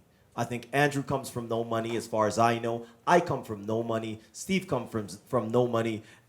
Andrea comes from a box that got shipped across. I the come from fucking cows. ocean, wherever it is. But the truth be told is that our mission is honestly we've come to us in Drake's words. We started from the bottom, now we're here. I don't know where the fuck we are, but we just want to spread that more and more. And my way of doing that is through business and teaching people how to basically do what me and Andrew do and what what we've done. And other than that is for me to live in the word that Laura questioned 2 days ago in abundance. And I think that everyone on this goddamn planet, every friend of mine, everyone should live in abundance of love, abundance of money, abundance of anything you can fucking think about. Sex. And honestly, anybody that touches my life should live in abundance as I want to live in abundance, and that's what I want to do. Amen. Amen. Great podcast, guys. Word Thank up. you guys One for of my joining. favorites, Sorry it by was the so way. long. We'll I see talk you a lot, guys motherfucker. next time on the Colombia podcast. Thank you. Good job, Steve.